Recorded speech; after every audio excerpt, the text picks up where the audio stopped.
ونستغفره ونعوذ بالله من شرور أنفسنا ومن سيئات أعمالنا من يهدي الله فلا مضل له ومن يضلل فلا هادي له نشهد أن لا إله إلا الله ونشهد أن محمدا عبده ورسوله. Alhamdulillahirabbil alamin. Kembali hari ini kita bertemu kembali dalam Parenthood Class Intensif Sekolah Alam Sorowako, di mana kali ini adalah pertemuan ketiga setelah kita melakukan tatap muka Zoom di pertemuan pertama dan kedua. Di mana materi hari ini atas izin Allah itu akan dibawakan oleh Bunda Nur Ikrar Aisfar dengan tema yang sangat bikin kita penasaran tentunya. Semoga kita bisa mengikuti room Zoom hari ini dari awal hingga akhir. Salawat dan salam atas junjungan Nabiullah Muhammad Sallallahu Alaihi Wasallam, Nabi yang menjadi teladan untuk kita semua dari semua lini kehidupan, termasuk bagaimana kita menjadi orang tua, mendidik, mendampingi anak kita selayaknya, sebaik-baiknya. Kita mulai sesi kita dengan sama-sama kita minta pertolongan kepada Allah. Semoga Allah menghadirkan hati kita, menghadirkan pikiran kita, menghadirkan jasadiah kita dalam room Zoom hari ini, dan semoga Allah memberkahi apa niat baik kita hari ini dalam rangka untuk mendampingi anak-anak kita. Kita awali dengan sama-sama membaca doa sebelum belajar. Bismillahirrahmanirrahim. Raditu billahi rabba wa bil Islam madina wa bi Muhammadin nabiyya wa rasulah. Rabbi zidna ilman warzuqna fahman. Ya Allah, limpahkanlah kepada kami sebaik-baik kepahaman. Semoga Allah ridho dengan ilmu yang kita pelajari hari ini. Allah pahamkan kepada kita apa yang ingin kita pelajari. Dan dengan ini kembali saya meminta lagi kepada ayah dan bunda yang belum on cam agar sekiranya on cam kamera terlebih dahulu sebagai salah satu tanda kita benar-benar menghadirkan diri kita dalam room Zoom ini. Cek sound dulu untuk ibu pemateri kita, Bunda Ikrar. Iya, terima kasih Bunda. Dan tadi juga saya lihat ada Bunda Masyhar. Masya Allah. Alhamdulillah ada Bunda Masyhar yang hadir di tengah-tengah kita ya. Selamat datang Bunda di room Zoom Sekolah Alam Sorowako. Terkhusus kepada ayah bunda yang telah hadir di room Zoom ini, terima kasih banyak telah meluangkan waktunya. Semoga Allah menilainya sebagai ibadah di sisi Allah Subhanahu wa Ta'ala, dan Allah kuatkan ikhtiar-ikhtiar kita mendampingi anak-anak kita dengan ridhonya, insya Allah. Tidak berlama lagi, kita minta kepada Bunda Ikrar untuk menyampaikan materi hari ini. Silahkan Bunda. Terima kasih Bunda Evi. Izin share screen dulu dia.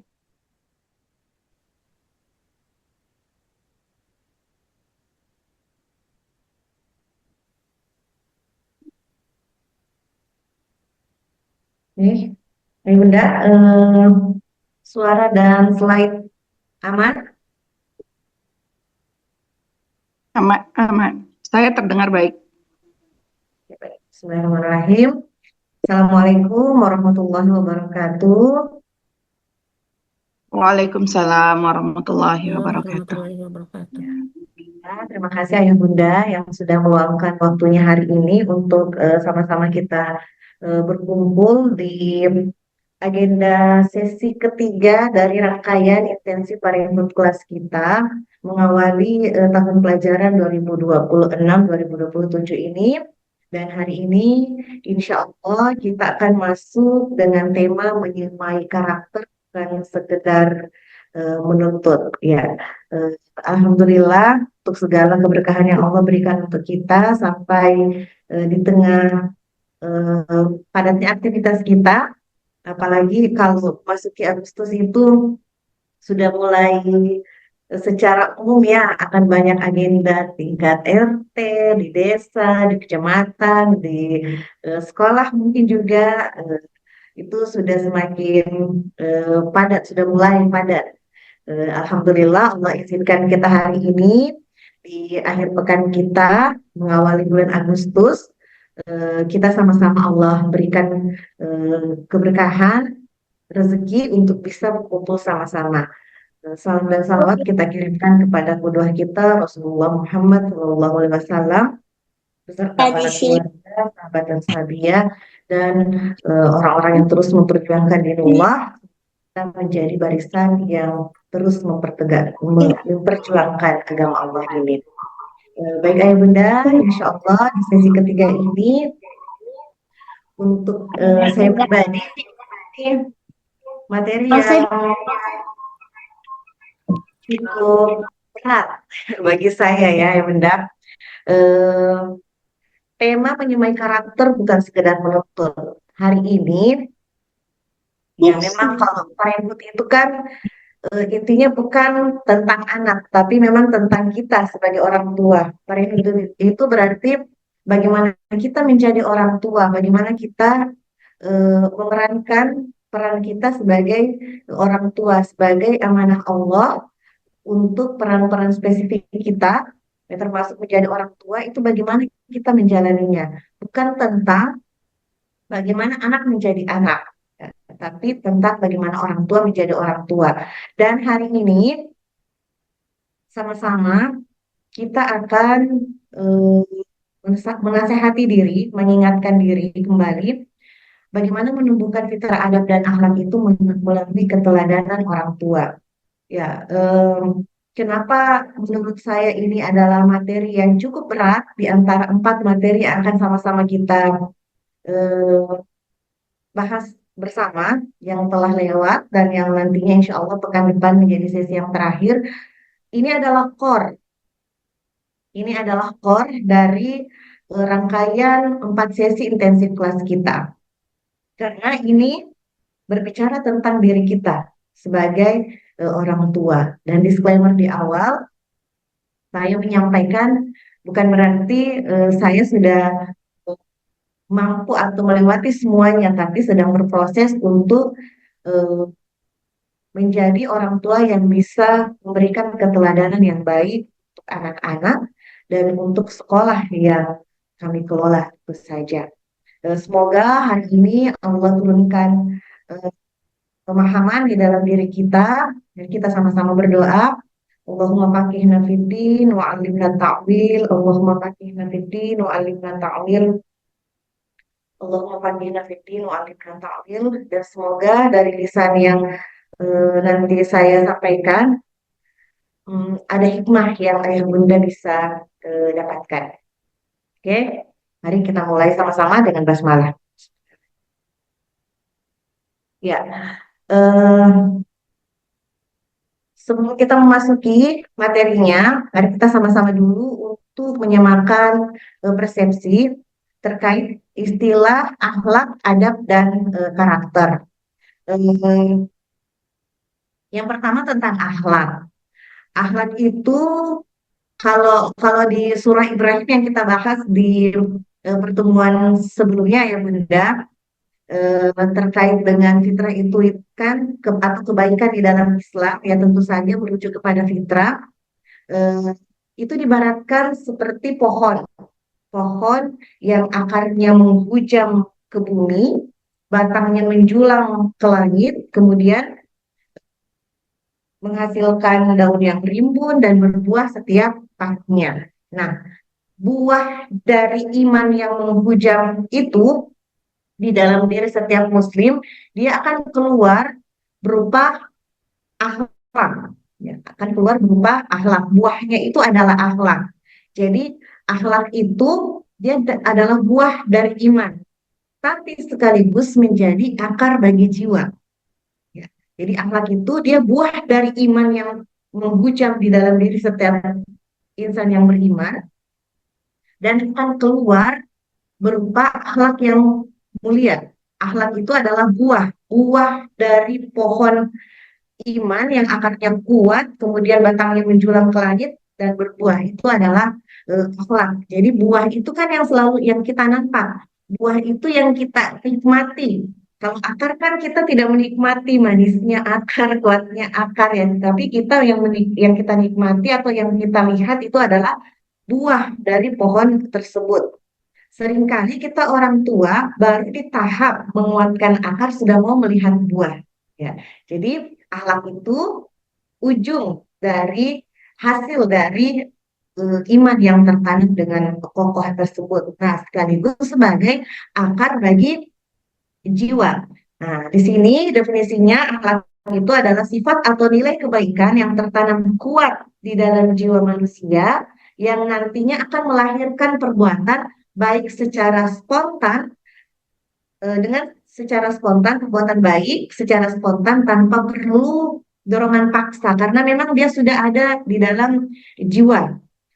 Akhlak itu terbagi dua, ada akhlak yang mulia, ada akhlak yang tercela. Kalau Rasulullah itu kan beliau dengan akhlaknya yang mulia.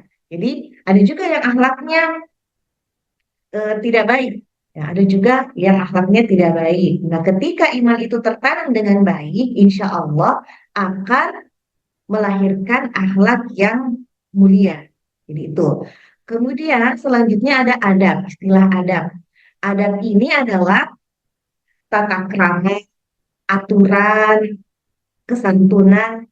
Dia merupakan ekspresi nyata dalam tindakan sehari-hari yang menjadi cermin dari akhlak mulia tersebut. Ya, jadi kalau akhlak itu dia ada di dalam jiwa, dorongan yang menjadi akar di dalam jiwa, kemudian terpancar keluar lewat adab berupa tata krama, kesantunan, ekspresi dalam tindakan itu adalah adab. Nah, adab ini ada yang berkaitan dengan aturan dalam agama, ada juga yang berkaitan dengan tata krama, berarti aturan yang dibuat oleh manusia. Kalau dalam peraturan kita sebagai seorang muslim, selama adab atau aturan itu tidak melanggar aturan agama kita, maka kita melakukannya, mengikutinya sebagai adab yang baik. Nah, kemudian ada karakter atau ciri khas. Nah, karakter itu saya freeze. Naila, suara saya oke? Aman Oke, Kak, aman, terdengar Kak suara Kak. aman. Alhamdulillah. Saya di sini kelihatan nge-freeze. Baik.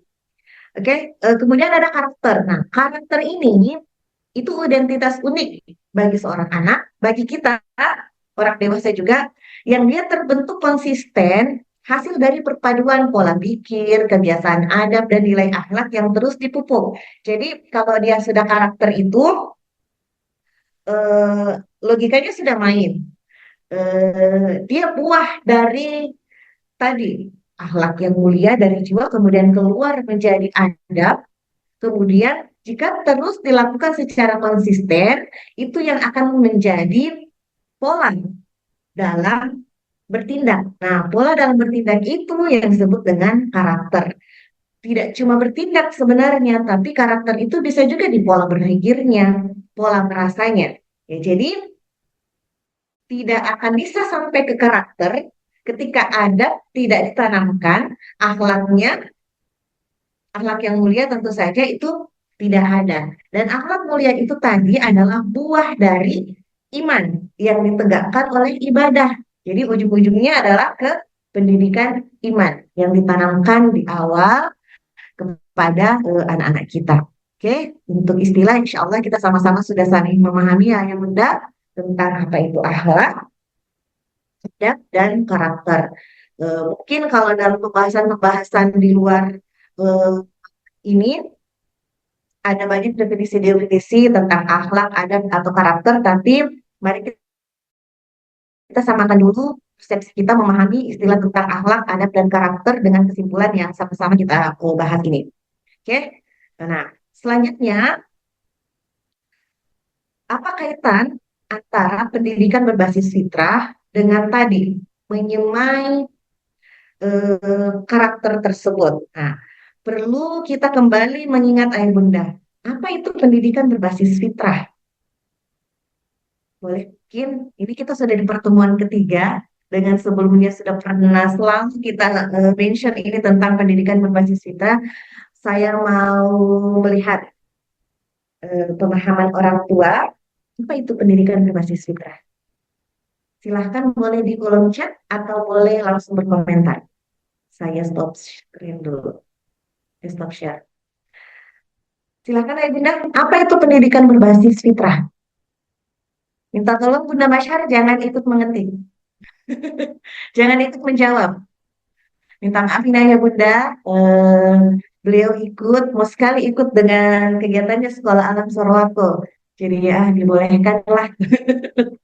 Silakan Ayah Bunda, apa itu pendidikan berbasis fitrah? Boleh sesuai dengan yang apa Ayah Bunda pahami konteksnya saat ini. Boleh open mic, boleh lewat chat. Silahkan kita tunggu sampai minimal 3 partisipan yang memberikan pendapat. Bismillah. Oke, oh Bunda Tendri mau open mic, silakan Bunda. Assalamualaikum warahmatullahi wabarakatuh. Afwan Bunda, saya diluruskan sedikit kalau saya salah.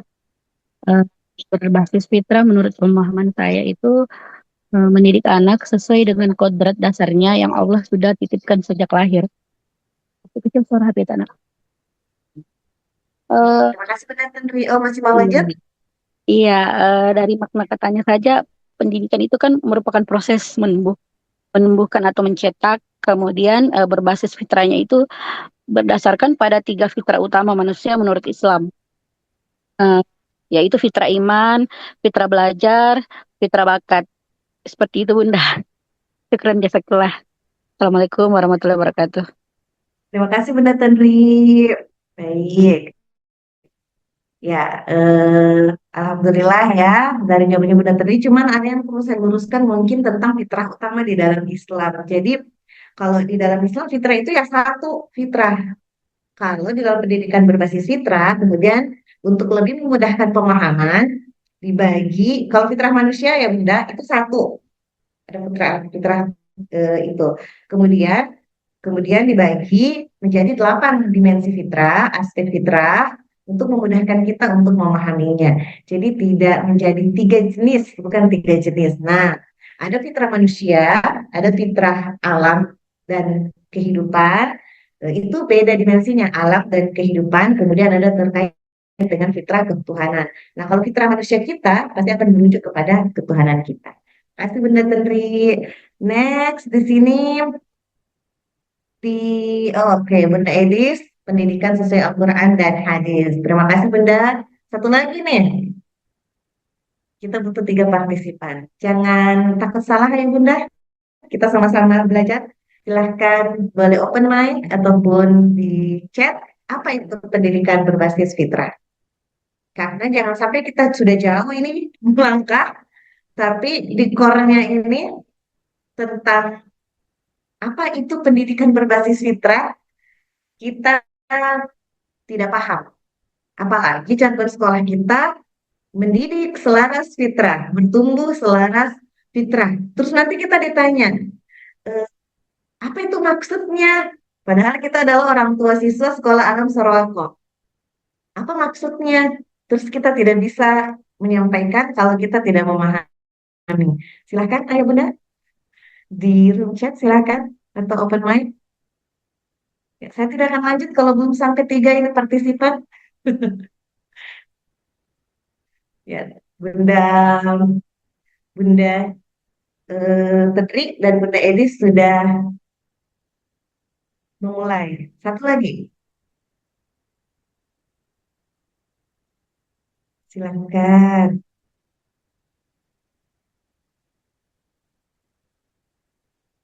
Ayo. Bunda Emi deh kalau begitu, silakan sebagai orang tua siswa. Betul pendidikan berbasis fitrah. Ya, ya, ya, ya ngomong lagi sebagai orang tua siswa ya. Iya, pendidikan berbasis fitrah tentunya pendidikan yang berdasarkan fitrah yang sudah Allah install dalam diri anak-anak kita, di mana perkembangannya itu ya harus sesuai dengan sunnatullahnya, ya seperti dengan apa yang Allah terangkan di dalam Al-Quran, anak-anak itu telah diinstalkan fitrahnya semua ya, kita manusia lah ya maksudnya. Dan terutama karena kita membahasnya tentang anak-anak, tapi yang membuatnya melenceng itu orang tuanya. Maka sesungguhnya fitrah itu adalah sesuatu yang berdasarkan sunnatullah. Ya, baik. Terima kasih Bunda Esti dan juga ada Bunda apa ini? Ustaz Zulina apa Bunda Indra? Oke, bermasuk fitrah maksudnya mengembangkan dan menemukan minat bakat dan sesuai sunnatullah. Oke, terima kasih Bunda-Bunda sudah merespon. Ayah Bunda yang lagi eh, off cam, apakah masih tetap menyimak? Boleh reaksinya dulu, reactionnya lewat emot ikonnya supaya kita melihat oh iya memang betul kita ada. Jangan sampai yang open kamera aja yang ada ini. Oh, alhamdulillah. Oke, ya tetap menyimak ya Bunda. Ya, saya kembali share screen. Mohon maaf, ini kita memang butuh untuk meluruskan di poin ini dulu sebelum kita masuk. Oke, pendidikan berbasis fitrah. Kita kembali ke pengertian tentang fitrah. Ya, jadi semua tadi yang sudah disampaikan oleh Bunda-Bunda itu sudah tepat. Alhamdulillah. Dan untuk saya kembali menambahkan saja terkait dengan pendidikan berbasis fitrah. Fitrah itu berarti potensi kebaikan yang Allah bekalkan pada diri kita setiap manusia ketika terlahir di muka bumi. Fitrah itu dia selalu merujuk kepada Tuhannya. Jadi core dari fitrah itu adalah fitrah keimanan. Jadi merujuk kepada ketuhanan tersebut, merujuk kepada keimanan kita terhadap pencipta kita. Jadi ketika berbicara tentang fitrah berarti berbicara kepada kembali kepada sang pencipta. Nah, kembali kepada sang pencipta berarti kita memahami tentang apa sebenarnya tujuan kita, apa maksud penciptaan kita di muka bumi ini. Ya, selalu kita sampaikan terkait dengan maksud penciptaan kita di muka bumi ini adalah menjadi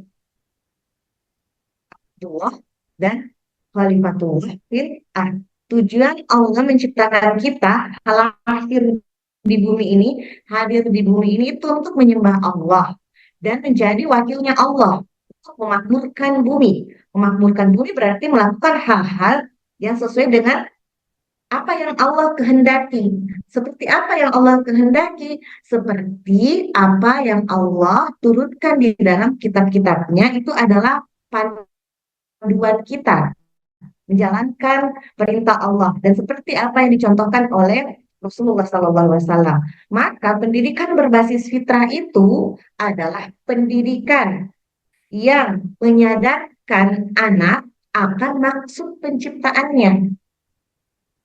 Tujuan dari pendidikan berbasis fitrah apa? Menyadarkan anak tentang maksud penciptaannya sebagai Abdullah dan Khalifatullah fil ard. Itu dulu. Jadi tujuan pendidikan kita apa? Apakah tujuannya kita mendidik anak-anak kita sekedar untuk mendapatkan ijazah, supaya pintar, supaya nanti bisa kalau bagus nilainya bisa masuk universitas favorit, kemudian nanti bisa bekerja dan menghasilkan uang. Kalau sekedar itu berarti dia tidak berbasis dengan fitrah. Karena pendidikan berbasis fitrah, tujuan kita mendidik anak-anak kita itu mesti jelas. Tujuannya apa? Mengantarkan mereka menyadari perannya sebagai Abdullah, perannya sebagai Khalifatullah fil ard. Nah, ini inti, core dari segala core dalam proses pendidikan anak kita. Tujuan ini adalah intinya.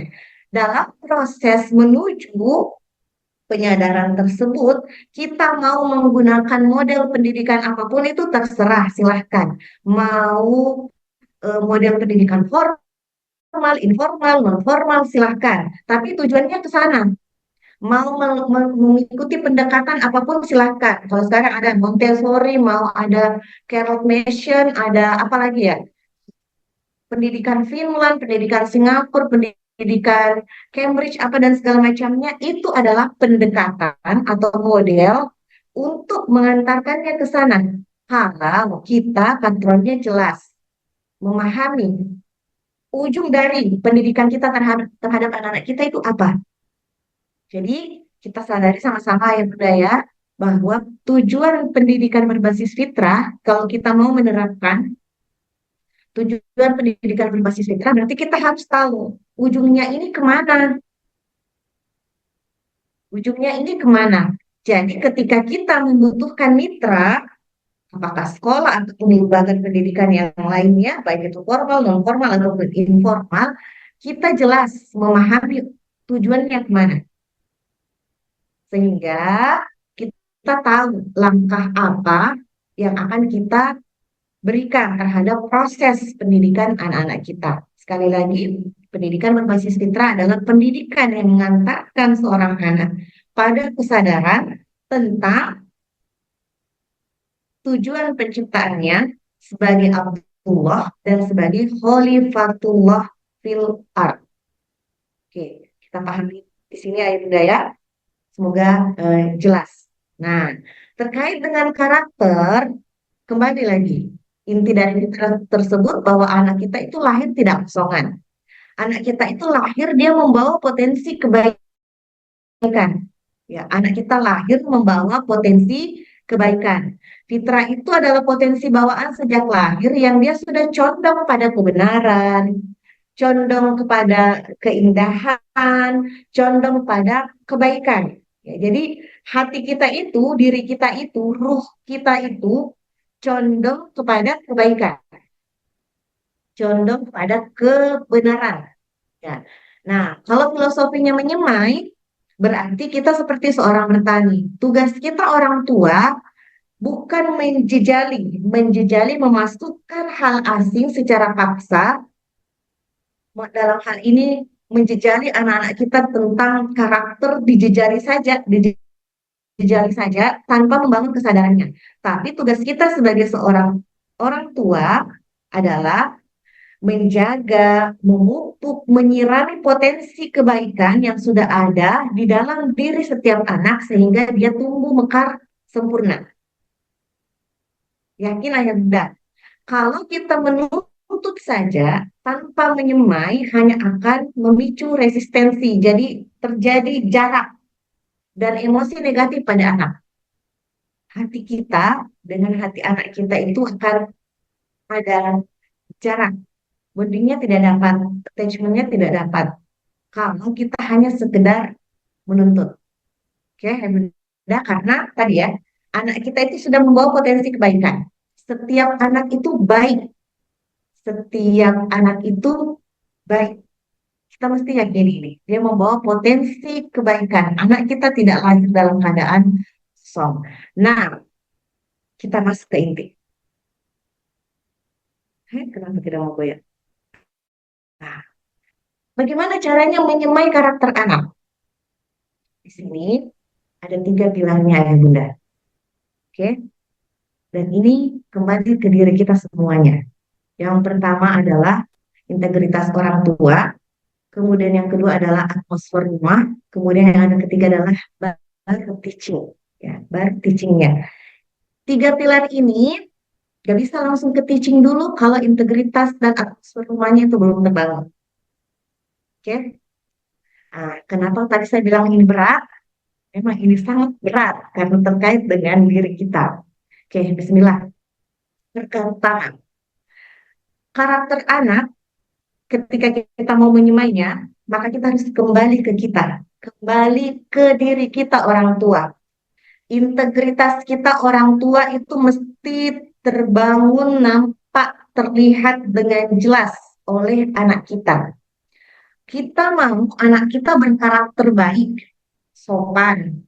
Maka kita dulu yang harus membangun nilai sopan itu di dalam diri kita. Kita mulai dari diri kita sendiri. Orang tua yang menghidupkan dan mempraktekkan konsep fitrah dalam kesehariannya, kita mau mendidik anak kita untuk dia sadar akan perannya sebagai Abdullah, akan perannya sebagai Khalifatullah fil ard. Apakah itu sudah nampak di dalam diri kita? Apakah nilai itu kita yakini? Apakah kita betul-betul sudah yakin bahwa saya ini adalah Abdullah, saya ini hamba Allah? Apakah itu sudah tertanam di dalam diri kita? Apakah kita betul-betul yakin Allah itu ciptakan, Kak? Ada tujuan penciptaanku, ada peranku di muka bumi ini. Setiap ekspresi kita, nilai yang ada di dalam diri kita, itu akan terpancar di dalam kehidupan kita dan akan dilihat oleh anak-anak kita. Terkadang lisan kita itu tidak berbicara, tapi apa yang kelihatan itu akan terpancar lewat apa nilai yang kita yakini itu akan terpancar lewat perbuatan kita dan itu lebih dilihat oleh anak kita. Oke. Yang kedua nanti akan kita bahas lebih detail lagi. Yang kedua adalah atmosfer rumah, menciptakan vibe positif dan ritme harian yang membantu anak kita menyadari serta merealisasikan tujuan penciptaannya. Oke, barulah yang ketiga, teaching ini, pengajaran. Metode pengajaran yang hangat di mana orang tua hadir sebagai pendidik utama dengan keteladanan dan dialog mendalam. Dan dialog mendalam. Sering kita orang tua, ketika kita mau berbicara tentang mendidik anak, kita langsung lompat di yang ketiga tentang teaching. Ya, oh saya mendidik anakku selaras dengan fitrah. Tentang tujuan penciptaannya. Kayak gimana itu dia? Harus Kak ada hiasan dinding di rumahku yang tulisannya Allah supaya dia tahu dengan penciptanya. Atau gimana dia? Oh, oke oke oke. Saya masukkan di lembaga mana? Saya belikan buku apa? Oke, itu benar. Tapi jangan loncat ke situ sebelum satu dan dua itu selesai. Ya. Atau ini harus jalan sama-sama. Tapi yang lebih utama, satu dan dua. Kadang tiga itu tidak kita lakukan, tapi satu dan dua ada, tiga akan muncul dengan sendirinya. Oke, kita bahas pilarnya satu persatu. Yang pertama, integritas orang tua. Integritas orang tua integritas itu kan maknanya tadi sesuai apa yang kita bilang dengan apa yang kita lakukan. Pak Yetis, itu istilahnya kalau integritas, kalau kita sederhanakan bahasanya. Apa yang kita bilang, betul jika itu yang kita lakukan. Nah, itu integritas. Jati diri kita, prinsip kita. Nah, itu adalah integritas kita. Maka orang tua mesti jelas integritasnya apa, prinsip hidupnya apa, nilai yang diperjuangkannya apa. Kita mulai dari diri sendiri. Karakter itu tidak bisa ditransfer hanya lewat instruksi verbal, ayah bunda. Nah, kalau ketemu Ki masalah, tenang Ki. Jangan Ki gerasa gus. Terus, kesehariannya, dari pagi, kita sudah woro-woro ke anak-anak kita. Ki, bangun, ayo bangun, sholat subuh. Mandi, mandi, mandi, mandi, mandi. Sarapan, ayo cepat-cepat, terlambat, Miki, terlambat, Miki, terlambat, Miki. Aduh, ini bagaimana, Mino? Riuh di pagi hari. Terus kita mau anak kita tenang. Apa yang terjadi? Tidak. Mereka tidak akan dengar itu kata tenang Ki, tenang Ki. Tenang, tenang, tenang, tenang. Terus bahasa kita bukan bahasa tenang. Justru kita yang rasa busuk itu tidak dinilai dan tidak dilihat sama anak kita. Ya. Jadi anak itu akan belajar dari apa yang kita yakini, apa yang kita jalani, bukan sekedar apa yang kita katakan. Ya, kalau kita mau anak kita menjalankan perannya sebagai Abdullah dengan baik, sesuai dengan apa yang Allah minta, maka kita, orang tua, yang harus berusaha menjalankan itu dulu. Gak bisa dengan iming-iming sekedar sholat, sholat di awal waktu, itu sholat 5 waktu, itu wajib loh, itu wajib. Allah nanti marah kalau kita tidak sholat. Terus kita orang tuanya, azan sudah terdengar, molor, nanti dimepet-mepet waktu di ujung-ujung baru kita sholat. Terus cepat-cepat, astagfirullah sudah jam 3 nih, sebentar lagi asar. Terus kita baru sholat dengan terburu-buru, tergesa-gesa. Itu yang dilihat sama anak kita. Bukan yang tadi, yang di awal dengan ucapan, sholat ki, sholat itu wajib loh, kalau tidak sholat ki begini-begini. Itu yang dilihat, keseharian kita. Ya, jadi kalau kita mau anak kita jujur, kita dulu yang harus memperlihatkan jujur itu seperti apa. Saya ingat sekali dulu waktu anak-anak masih kecil-kecil di bawah usia 5 tahun semua, eh, saya pernah mendapatkan satu insight belajar, anak kecil itu jangan pernah dibohongi. Bahkan ketika misalkan kita mau pergi, terus kita tahu ya, kalau kita tinggalkan si anak ini, dia akan menangis. Ya, terus kita bohong-bohong. Nggak, Jin, nggak pergi, ciumin. Nggak, Jin, nggak, Jin. Main Miki, main Miki. Terus tiba-tiba, sementara dia asyik main, kita langsung pergi. Tanpa kita sadar, kita mengajari anak kita untuk memanipulasi situasi. Kalau memang kita mau pergi, bilang, "Oke, mau nggak pergi?" Nah, kalau kita tidak mau kasih ikut dia dengan alasan tertentu, sampaikan, "Dan Umi ikut. Umi mau pergi ke pesta. Sebentar, Ji. Kalau misalkan ikut, Ki, di sana itu tuh panas, terus banyak orang, dan Umi mau cepat-cepat Ki pulang. Oke? Jadi tunggu saja ya. Apapun yang terjadi, mau dia menangis, kan merang-rang, ke ujungnya, kalau kita tinggalkan, ya tidak apa-apa. Tapi dia pergi, kita tinggalkan dia dalam keadaan kita tidak berbohong. Ya, jadi itu di anak kecil. Apalagi kalau sudah besar, yang sudah bisa melihat dengan akalnya, nah, ini bohong, ini tidak benar. Kalau kita mau anak kita tenang, nah ini penting banget ini apa namanya nasihat besar banget untuk kita ya, para ibu ya, terutama untuk saya pribadi. Kalau kita mau anak kita tenang, kita juga harus belajar untuk tenang. Contoh sikap tenang itu seperti apa? Kita mau anak kita santun, kita contohkan santun itu seperti apa? Ya, orang tua yang harus terlebih dahulu memperlihatkan kejujuran itu kayak gimana, ketenangan itu kayak gimana, kesantunan dalam hidup itu seperti apa.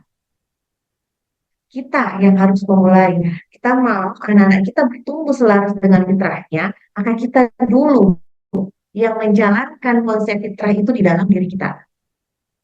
Kita yang menjalankan konsep fitrah itu di dalam diri kita. Orang tua dulu yang melatih self leadership di dalam dirinya. Ya, self leadership loh ya Bunda. Kita orang tua sering mau anak kita itu menjadi leadership yang baik, ya, tanpa mengajarkannya tentang ownership, tanpa mengajarkannya tentang self leadership yang baik. Nah, kalau anak kita nanti insya Allah dalam proses kehidupan anak-anak kita, kan kita tidak tahu nanti nih peran-peran spesifik apa yang akan menjadi ladang amal solehnya. Tapi yang jelas anak kita nanti akan anak laki-laki kita akan menjadi ayah dan suami bagi istri dan anak-anaknya. Anak perempuan kita akan menjadi istri dan ibu bagi anak-anaknya. Maka itu yang paling jelas, insya Allah. Maka itu dulu yang kita mempersiapkannya. Entah nanti peran spesifiknya untuk jalankan perannya menebar kebaikan lewat profesi apapun, itu kan kita tidak tahu nanti akan jadi seperti apa, kan? Tapi yang jelas dia akan menjadi anak bagi orang tuanya. Insya Allah nanti dia akan menjadi istri atau suami bagi pasangannya dan akan menjadi ayah atau ibu bagi anak-anaknya. Maka kalau kita mau anak kita nanti jelas punya eh, modal untuk menjalankan peran itu, kita harus mempersiapkannya dari sekarang. dengan cara kita menunjukkan bagaimana menjadi orang tua yang terus memperbaiki diri. Ya. Orang tua melatih self leadership-nya. Orang tua yang melatih mengelola emosi. Kalau kita mau anak kita bisa mengelola emosinya. Ya. Ini berat, berat banget. Apalagi dengan proses puluhan tahun yang sudah kita jalani, dengan distraksi-distraksi kehidupan yang kita sudah lewati, itu kan pasti tadi karakternya bisa jadi sudah ada di dalam diri kita. Tapi karakter itu bisa kita bangun. Karakter itu bisa kita bangun, bisa kita tumbuhkan dengan baik. Nah, makanya dari kecil kita sudah semai supaya karakter itu kemudian tumbuh dengan baik lewat contoh yang diberikan oleh orang tuanya. Kita mau anak kita kenal dengan penciptanya. Kita dulu orang tua yang memperbaiki hubungan kita dengan pencipta kita. Kita mau anak kita terus belajar. Nah, kita yang harus terus belajar. Anak kita tuh akan melihat, oh, aku rajin belajar. Ya, aku rajin belajar. Saya pernah mendapatkan pertanyaan sama anak, sama Umi, kapan Umi kita berhenti belajar? Kenapa Umi masih selalu belajar? Kenapa Umi ikut belajar? Itu guru tahu Umi. Kalau misalkan saya Zoom atau apa, oh itu guru tahu. Jadi dia tahu. Ini gurunya Umiko, ini gurunya ini. Jadi ketika misalkan ada buku yang dikarang oleh salah satu guru saya, dilihat, oh ini gurunya Umiko. Ya, secara tidak langsung kami berusaha untuk menumbuhkan karakter terus belajar di dalam diri anak-anak kami di rumah dengan kami yang harus terus belajar. Jadi ketika pertanyaannya si anak itu, kapan Ki berhenti belajar, Umi? Enggak berhenti belajar sampai kita mati. Itu harus kita contohkan. Kita tidak akan pernah berhenti belajar. Karena belajar itu seumur hidup kita, nak. Kita butuh untuk belajar. Karena kita manusia, kita butuh untuk belajar. Nah, itu yang diindra oleh anak kita. Kita mau anak kita rajin ke masjid. Anak laki-laki kita ya, terutama ya. Kita mau anak laki-laki kita rajin ke masjid. Terus bapaknya tidak ke masjid. Apa yang mau kita contohkan? Apa yang sedang kita mau bangun? Mohon maaf, Ayah Bunda. Contoh kecilnya seperti itu. Kita mau anak kita tidak tergantung dengan gadget. Terus kita orang tuanya setiap saat ting tong bunyi terus gadget kita. Dikit-dikit cek lagi, dikit-dikit cek lagi. Di tangan terus gadgetan. Terus kita mau anak kita bisa mengendalikan diri terhadap gadget. Jadi saya Bunda, itu yang dia lihat. Kita ini adalah contoh nyatanya. Kita adalah contoh nyata anak kita di depannya. Oke, jadi kalau mau anak kita bertumbuh dengan fitrahnya, maka kita yang menjalankan itu dulu semua, menjalankan fitrah itu di dalam diri kita. Konsistensi nilai yang dipraktekkan oleh orang tua itu yang akan menjadi fondasi kuat yang diserap anak kita secara alami setiap harinya. Oke, setiap harinya. Bahkan untuk hal-hal kecil misalkan Bunda, anak-anak yang dibangun nilai tuntas bekerja, ya, itu kan harus dicontohkan oleh orang tuanya. Tidak sembrono, contohnya. Itu kan dibangun dari rumah. Itu nilai yang akan menjadi karakter. Nah, mulainya dari orang tua, mulainya dari rumah, mulainya dari kita. Mulainya dari kita. Sebenarnya ya, pertama jadi integritas orang tua. Nilai apa yang sedang kita perjuangkan itu akan dinampak oleh anak kita. Nilai apa yang sedang kita perjuangkan untuk diri kita itu akan dinampak dengan jelas oleh anak kita. Tujuan kehidupan kita ini apa? Itu akan dilihat oleh anak kita. Apakah sekedar bersenang-senang atau memang kita betul-betul meyakini dan menjalankan berusaha dengan sungguh-sungguh terkait dengan peran kita sebagai Abdullah, terkait dengan peran kita sebagai Khalifatullah fil ardh. itu akan dinilai, dilihat, dan diteladani oleh anak-anak kita. Penting banget menjadi tentang integritas kita sebagai orang tua. Yang kedua, pilar yang kedua tentang atmosfer rumah. Penting banget.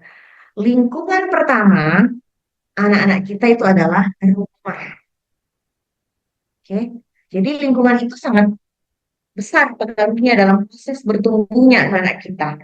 Dan lingkungan pertama dan utama bagi anak-anak kita itu adalah rumah.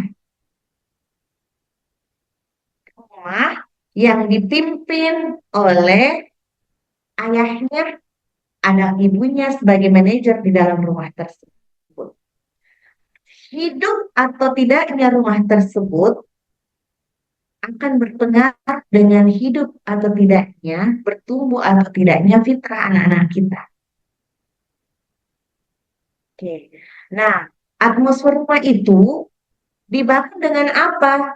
Dibangun dengan pendaran nilai dan ritme harian orang tua. Oke. Atmosfer rumah itu dibangun oleh pendaran nilai-nilai positif, kehangatan emosional, serta ritme harian orang tua yang konsisten. Saya pernah juga membaca dan mempelajari tentang ritme itu dia, Bunda. Jadi ternyata anak-anak kita itu hidup di dalam ritmenya orang tuanya. Ritme apa yang terjadi di dalam rumahnya, nah anak kita hidup di dalam ritme tersebut. Ritme itu berarti keseharian kita di rumah seperti apa? Nilai-nilai positif apa yang terpancar? Apa yang selalu menjadi narasi-narasi yang kita bicarakan di rumah? Itu akan dilihat sama anak kita. Akan terpancar oleh anak-anak kita. Apa yang sedang kita perjuangkan ini? Anak seorang petani, anak seorang petani, dia akan selalu membicarakan tentang tanaman di dalam rumahnya kan. Oh, hari ini sudah musim ini, terus kita mau menanam ini, menanam itu, itu adalah nilai yang terbangun di dalam rumah tersebut. Itu pendaraan nilai, itu adalah ritme harian yang terjadi. Nah, seorang petani, pagi-pagi dia sudah berangkat ke sawah. Terus kalau naik matahari pulang di istirahat. Sore bisa jadi lagi pergi ke kebun untuk menyiram-nyiram tanamannya. Malamnya kalau musim panen, misalkan lagi panen cengkeh atau panen kacang, dia akan petik-petik kacang apa dan seterusnya. Itu ritme yang terjadi di rumahnya. Maka anaknya itu, anak seorang petani akan hidup dengan ritme tersebut. Ya, anak seorang nelayan, aktivitas hariannya adalah sebagai nelayan, maka dia akan sangat familiar dengan ikan-ikan, peralatan-peralatan mancing, menjala ikan dan seterusnya. Karena itu yang terjadi, yang terlihat, atmosfer rumahnya itu terkait dengan hal tersebut. Nah, apa yang kita perjuangkan? Itu akan nampak ritmenya. Ketika yang kita perjuangkan adalah hal-hal yang berbau materialistik saja, keduniaan saja, itu akan nampak oleh anak kita. Walaupun memang kita tetap membutuhkan ya hal-hal yang berbau duniawi itu untuk menyokong akhirat kita. Ya. Tapi itu akan kelihatan nilai-nilai yang kita pancarkan, pendarang gitu loh Bunda. Karakter itu kan di dalam jiwa kita, dalam diri kita. Nilai yang kita perjuangkan itu kan ada di dalam diri kita. Itu akan memancar dalam ritme aktivitas harian kita. Itu yang ditangkap sama anak-anak kita. Di dalam Al-Quran itu surah Nur ya. Yang Nur itu ayat berapa? 30 ya. Dan masyarakat saya dibantu. Tentang rumah cahaya itu ya. Rumah cahaya. Tentang cahaya di dalam rumah yang dia berpendar. Nah ya seperti itu. Pendaran itu yang ditangkap pertama oleh anak kita. Tentang dari kita. Kita ini kan rumah jiwa anak-anak kita. Orang tua itu adalah rumah jiwa anak-anak kita. Maka atmosfer rumah yang dimaksud bukan sekedar atmosfer di rumah fisik saja, tapi atmosfer di rumah jiwanya anak-anak kita. Kita, orang tuanya. Apa ini yang sedang kita perjuangkan? Orang tuaku, bapakku bekerja dari pagi, berangkat pagi-pagi, pulang sore. Itu beliau lagi ngapain? Nilai kalau orang tua ini sedang menjemput rezeki untuk keluarganya, itu mesti sampai di dalam anak kita.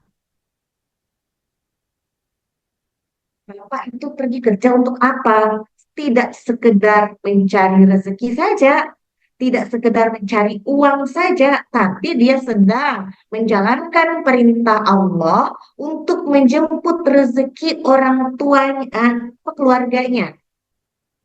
Menjemput rezeki kita, nak. Allah kasih ke rezeki, Allah sudah jamin ke rezeki kita. Bapak dikasih tugas sama Allah, jemput rezeki kita. Itu rezekinya dari Allah. Bapak harus ikhtiar untuk menjemput rezeki itu. Dan dengan pekerjaannya Bapak ini, Bapak sedang menebar kebaikan. Karena kita harus tahu itu, kebaikan-kebaikan apa yang kita lakukan di luar sana, sehingga dia bisa teladani. Anak laki-laki kita akan melihat, oh kalau saya jadi suami nanti saya akan jadi begini. Anak perempuan kita akan lihat, kalau saya nanti cari suami itu seperti ini. Jadi dia punya role model.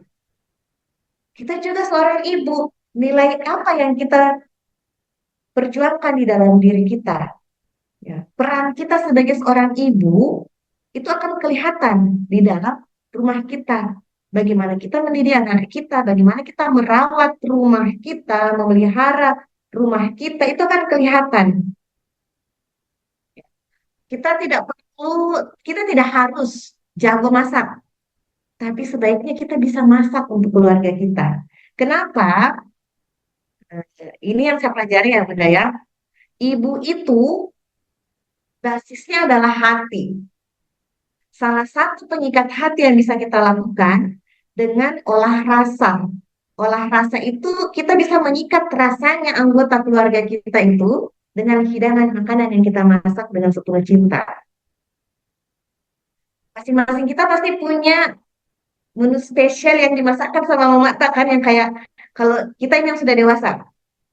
Kalau kita makan itu kayak, aku ingat masakannya mamaku, kan? Itu nilai yang secara tidak langsung itu turun di dalam diri kita. Ih, ku ingat masakannya mamaku gitu. Ku ingat dulu kita kayak dimasakkan begitu. Ya. Itu akan apa ya? Memori rasa. Memori rasa itu akan terkait dengan hati. Kita ini kan ini sebagai pembasuh bukan yang menenangkan, yang merawat, yang memberikan ketenangan jiwa, itu kan nilai kita. Nah, ketika ibu rasa kerusuk, itu akan ditangkap ritmenya sama anak kita. Walaupun lisan kita tidak keluar rasa kerusuknya, tapi hati kita rasa kerusuk itu akan ditangkap. Karena manusia yang paling dekat dengan seorang anak itu adalah ibunya. Itu dibangun mulai dari ketika dia bayi. Yang paling tercapture di memori seorang anak itu adalah ibunya. Jarak pandang seorang bayi itu kan pendek sekali ya, Yuda. Terus pada saat kita menyusui si anak, itu kan jarak kita yang paling dekat. Nah, ketika anak kita pertama kali bisa melihat, yang dilihat adalah wajah ibunya pertama kali. Oke, jadi terus rahimta dengan rahimnya dia kan rahimta itu sudah bersambung dengan eh, lewat tali pusatnya ya. Jadi dia sudah ada di dalam diri kita. Dia pernah berada di dalam diri kita. Maka secara emosional itu anak kita itu dekat dengan kita. Lengket. Bukan sekedar dekat. Tapi kita itu habis anak kita dengan kita tuh lengket. Maka nilai yang kita pancarkan ke dalam diri anak kita itu akan sangat mudah diserapnya. Akan sangat mudah diserap oleh anak kita. Kondisi emosional kita akan sangat mudah dirasakan oleh anak kita. Ini saya rasakan banget dari Bunda. Kalau saya lagi tidak nyaman hatinya, kayak kesel apa segala macam, pusing juga itu semua anak-anak. Jadi harus kita segera tadi memperbaiki diri kita, segera eh, meregulasi diri kita supaya kondisi emosional kita kembali segera baik. Ya. Terus ritme harian kita sebagai seorang ibu itu akan dilihat. Anak-anak Tuhan kita akan menjadikan kita sebagai role modelnya. Oh begini Ki nanti dia kalau jadi ibu Ki. Oh begini nanti kalau anak laki-laki kita, oh saya nanti akan cari atau dia cari istri yang begini, atau dia akan mendidik nanti istrinya seperti ini.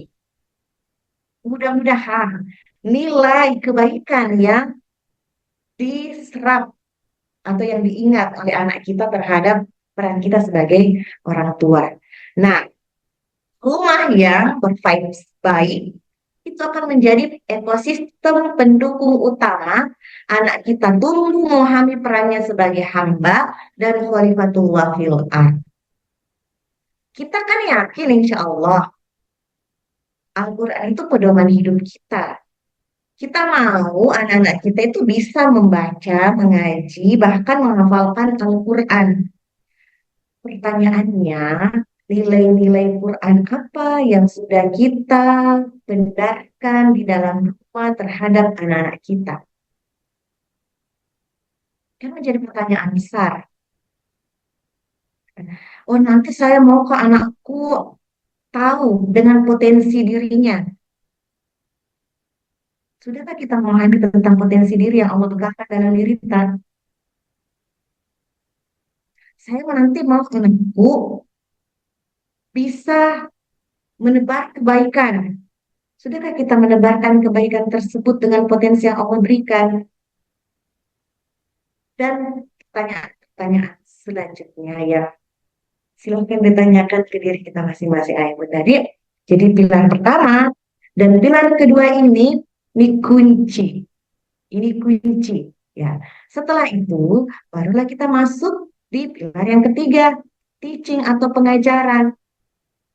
Dengan orang tua adalah pendidik utama. Sekolah itu mitra ya Bunda. Jadi kalau kita merujuk kepada pendidikan berbasis fitrah tadi, oke, pendidikan yang mengantarkan penyadaran seorang anak akan perannya sebagai Abdullah, sebagai Khalifatullah fil ard. Nah, kita berangkat dari situ. Oh, usianya anakku ini sudah usia TK. Saya butuh untuk mencari mitra yang bisa mempersiapkan anakku untuk sadar untuk hal tersebut. Oke, baru itu kita cari lembaga pendidikannya. Oh, oke. Lembaga pendidikan ini visi misinya ini. Oh, oke, oke. Tapi kayaknya kurang di sini deh. Oh, tapi saya bisa lengkapi di rumah. Harusnya seperti itu. Bukan setelah semua yang diminta untuk menyelesaikan tugas kita sebagai orang tua dalam mendidik anak kita. Sekolah itu fitrahnya cuma mampu melakukan teaching. Sekuat-kuat apapun atmosfer yang dibangun di sekolah, ketika di rumah tidak sama vibes atmosfernya, tidak sejalan, akan runtuh. Akan runtuh. Vibes yang dibangun di sekolah, atmosfer yang dibangun di sekolah, itu akan hilang semuanya. Di sekolah kita mengajarkan mendidik anak-anak tadi. Eh, Atmosfer yang kita bangun adalah atmosfer anak-anak kita itu eh, datang tepat waktu, contohnya tertib, tertib dalam artian em, berbicara yang santun, bersikap yang sopan. Sampai di rumah itu tidak diterapkan, hilang itu atmosfernya. Akan menguap dengan sendirinya. Karena tadi sekolah, ayo mari kita posisikan yang budaya, sekolah itu adalah mitra. Pendidik utama itu tetaplah orang tua di rumah. Pendidik utama itu tetaplah orang tua di rumah. Pengajaran itu tidak bisa dilakukan dengan ceramah kaku saja atau dengan marah-marah saja. Dari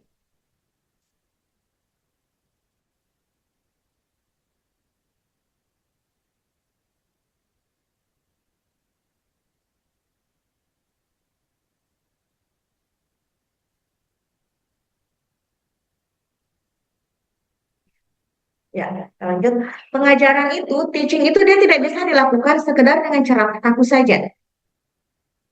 Ceramah kaku itu misalkan kasih duduk semua anak-anak tak, terus kita ceramahin. Sholat ki, kalau sholat itu begini, begini, begini.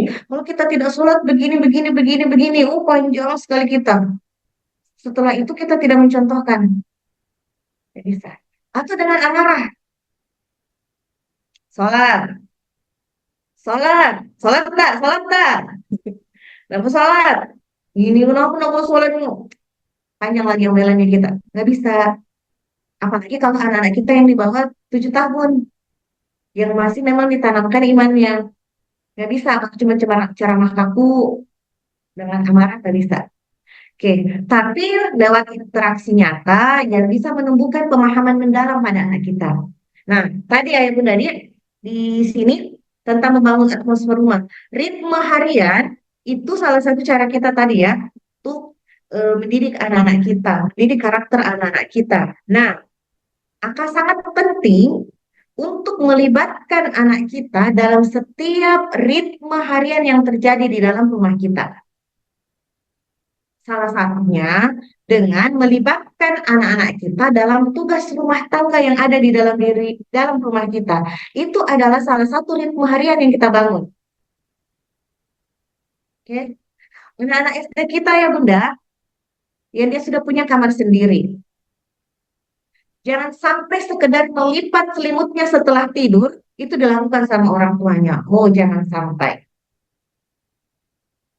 Karena dia harus belajar bertanggung jawab dengan dirinya sendiri. Yang harus memang sebelumnya dia tidak bisa langsung bisa melipat selimutnya sendiri kalau tidak pernah kita ajari atau dilihat oleh anak kita, orang tua melipat sendiri selimutnya. Jangan sampai anak kita yang SD, ya yang SD, apalagi sudah level 2, level 3, dicucikan piringnya sama orang tuanya. Contoh kecil itu saja ya Bunda. Mereka harus terlibat. Mereka harus terlibat dalam aktivitas di rumah. Ya, mereka kan akan kita didik untuk nantinya bisa memberikan kebaikan, melakukan amal solih. Amal solih pertama yang harus dilakukannya adalah dengan bermanfaat di dalam rumahnya. Kebermanfaatan pertama yang harus dibangun adalah kebermanfaatan di lingkungan terdekatnya, orang tuanya, rumahnya. Gitu. Jadi eh, teaching atau pengajaran di dalam rumah itu pasti akan berbeda dengan teaching dan pengajaran di sekolah. Nah, melibatkan anak kita dalam ritme aktivitas harian kita di rumah itu adalah proses teaching yang kita lakukan kepada anak-anak kita. Tidak sekedar teori, cara melipat pakaian, ya, bentangkan di lantai, terus dilipat kiri, kanan, bukan. Tidak seperti itu, tapi langsung dengan contoh nyata, interaksi nyata yang dilihat oleh anak-anak kita. Terus kemudian yang kedua, dengan pendekatan dialogis, gunakan pertanyaan yang memantik kesadaran anak kita. Ya, misalkan tentang bagaimana perasaannya, kalau misalkan ada nilai atau karakter yang kita rasa, atau ada sikap atau adat yang kita rasa ini salah di dalam diri anak kita. Ya, sakiti adiknya, ya, cubit adiknya. Coba kita tanyakan, kalau kita dicubit, oke tidak, tidak mau kok. Kenapa tidak mau? Sakit, sama dong adiknya juga sakit. Ya, itu kalau kita sakiti orang, itu bukan perbuatan yang baik. Itu mesti sampai kita menjelaskan alasannya, hikmahnya dari setiap adab yang kita tanamkan. Sehingga anak melakukannya atas dasar kesadaran internal, bukan ketakutan. Terutama untuk anak-anak kita yang di bawah usia 7 tahun ya Bunda, adabnya itu dicontohkan, diteladankan, dan jangan membenturkan adab terhadap anak usia di bawah 7 tahun dengan di label-label eh, yang negatif, mau berbagi dibilang seke, gitu kan, terlalu banyak bicara dibilang cerewet. Bisa jadi itu adalah potensi fitrahnya yang sedang bertumbuh. Itu ya Bunda. Jadi eh, apa tidak berani melakukan sesuatu terus dibilangin penakut, ya. Padahal dia sedang keluar fitrah kehati-hatiannya tersebut. Itu contohnya, Ibu. Jadi terkait dengan teaching ini. Nah, itu 3 pilar yang tadi kita sudah bahas sama-sama. tetap core-nya kembali kepada kita. Yang pertama, bagaimana kita orang tua membangun integritas kita, nilai apa yang sedang kita perjuangkan. Kemudian kita orang tua di rumah, atmosfer apa kita bangun di rumah kita untuk mendukung anak-anak kita memahami tentang peran penciptaannya sebagai Abdullah, sebagai Khalifatullah fil ard. Kemudian pengajaran apa yang kita berikan kepada anak-anak kita. Sekolah adalah mitra, pendidik utama di rumah adalah kita, orang tuanya. Kita adalah orang tuanya, pendidik utamanya. Oke. Guru bisa berganti, guru di sekolah kan berganti. Akan kalau bilang mata pelajaran itu bisa jadi berbeda-beda antara satu mata pelajaran dengan mata pelajaran yang lainnya. Itu kan berbeda. Tapi pendidik utama di rumah kita orang tuanya tidak akan pernah terganti peran tersebut. Oke, nah ini kita bisa melihat perbandingannya antara menuntut dengan menyemai terkait dengan karakter di tema yang kita bahas hari ini. Nah, ketika kita berbicara tentang aspek pilar integritas, ketika pendekatan kita hanya menuntut, maka fokus kita hanya mengatur anak, orang tua acuh pada perilaku, ya, tidak meneladankan. Nah, ketika kita pendekatannya menyemai, maka orang tua membenahi diri dulu, hadir nyata sebagai contoh pelaksanaan fitrah dalam kehidupannya. Hadir nyata mencontohkan bahwa kita sedang memperjuangkan diri kita menjadi Allah, menjadi khalifah di muka bumi ini. Hadir nyata untuk contoh bagaimana beramal solih tersebut. Pendekatan menyemai itu memang panjang. Panjang sekali prosesnya. Gak bisa digegas. Gak bisa segera-segera dan tergesa-gesa. Karena namanya juga menyemai, memang pelan-pelan, bertahap, sesuai dengan tahapan usianya. Terkait pilar atmosfer, ketika pendekatan yang kita bangun adalah dengan menuntut, maka yang terjadi penuh omelan. Omelan itu bumbu dalam proses mendidik kita ya Bunda. Bukan berarti kita tidak boleh mengomel, tapi omelan itu bumbu. Ya, namanya juga bumbu, berarti bukan yang utama. Tambahan-tambahan dikit, secukupnya, secukupnya saja. Tuh, omelan. Boleh kita ngomel, ngomel secukupnya. Ngomel, ngomel dari hati, ngomel yang terarah. Butuh kita ngomel. Ya, apalagi kita perempuan boleh kok kita ngomel. Tapi kendalikan omelannya. Omelan yang terkontrol. Ya. Kemudian kalau atmosfer itu dibangun dengan pendekatan menuntut saja, yang terjadi cuma ada tekanan, ancaman. Tekanan dan ancaman ini biasanya tidak selalu dengan suara yang keras. Ada tekanan dan ancaman yang smooth. Iming-iming. Kalau hafal ki suruh ini, mama kasih ki hadiah. Kalau naik kelas ki, mama kasih ki hadiah. Ya, di awal sudah transaksional. Itu tekanan dan ancaman yang halus, smooth kelihatan, tapi itu tidak sedang membangun kesadaran.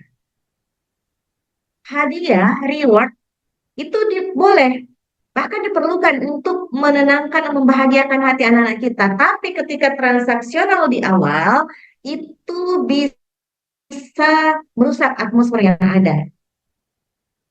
Bisa merusak tujuannya. Padahal kita sedang mau membangun kesadaran diri anak kita. Kalau puasa fulki, setiap hari mama kasih 5.000. Full. Berarti nanti berapa tuh? Ya. Boleh kalau kita memberikan hadiah. Hadiah, reward, karena dia sudah berusaha untuk berpuasa misalkan. Itu sering loh kita tentang puasa ini banyak yang saya dapatkan itu. Anak-anak diiming-imingi supaya dia bisa puasa, terus dikasih kalau sudah berbuka, tapi transaksional di awal, transaksional di awal.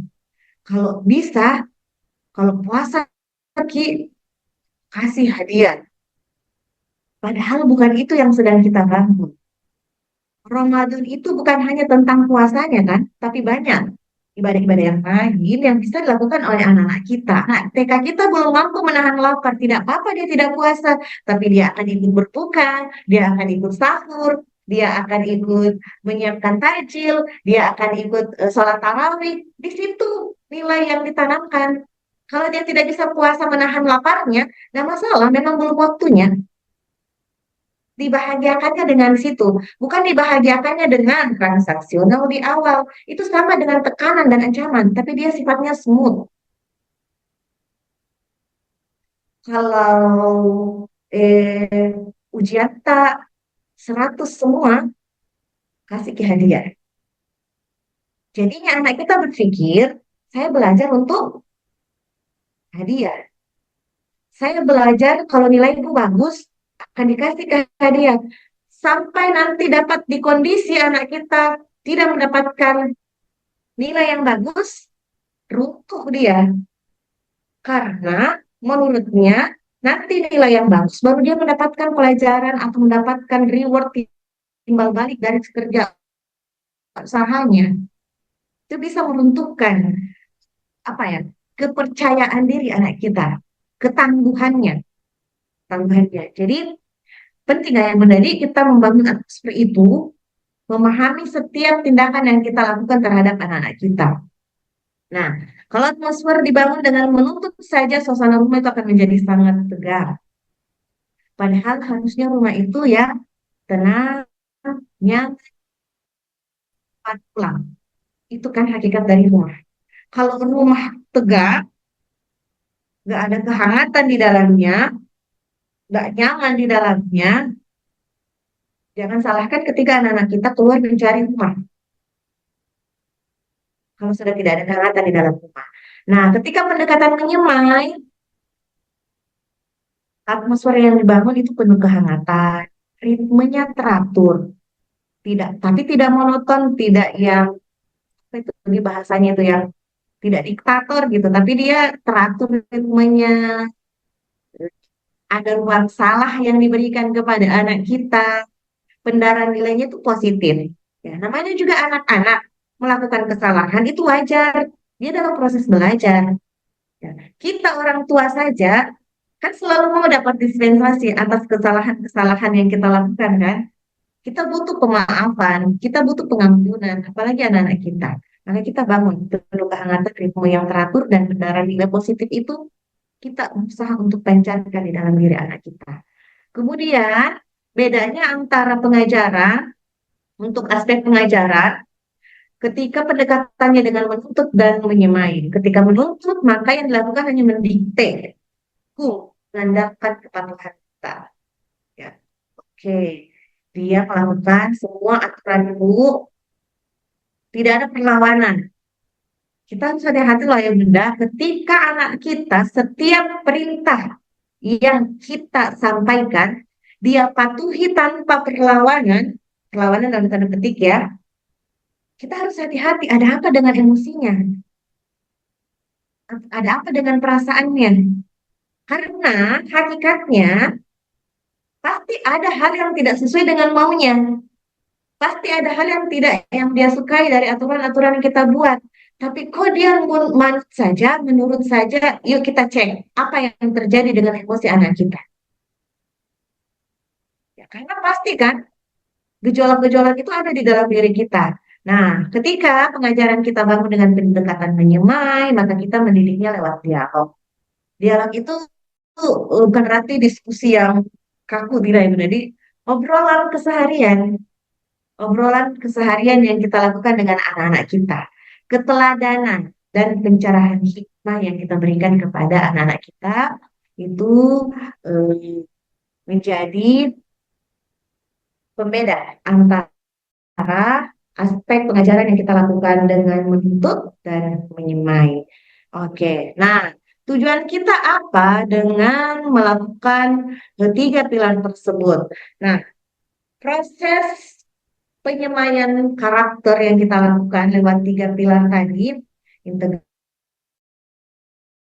integritas, atmosfer di rumah, dan pengajaran, hasilnya akan kita lihat nanti Tidak sekarang, nanti.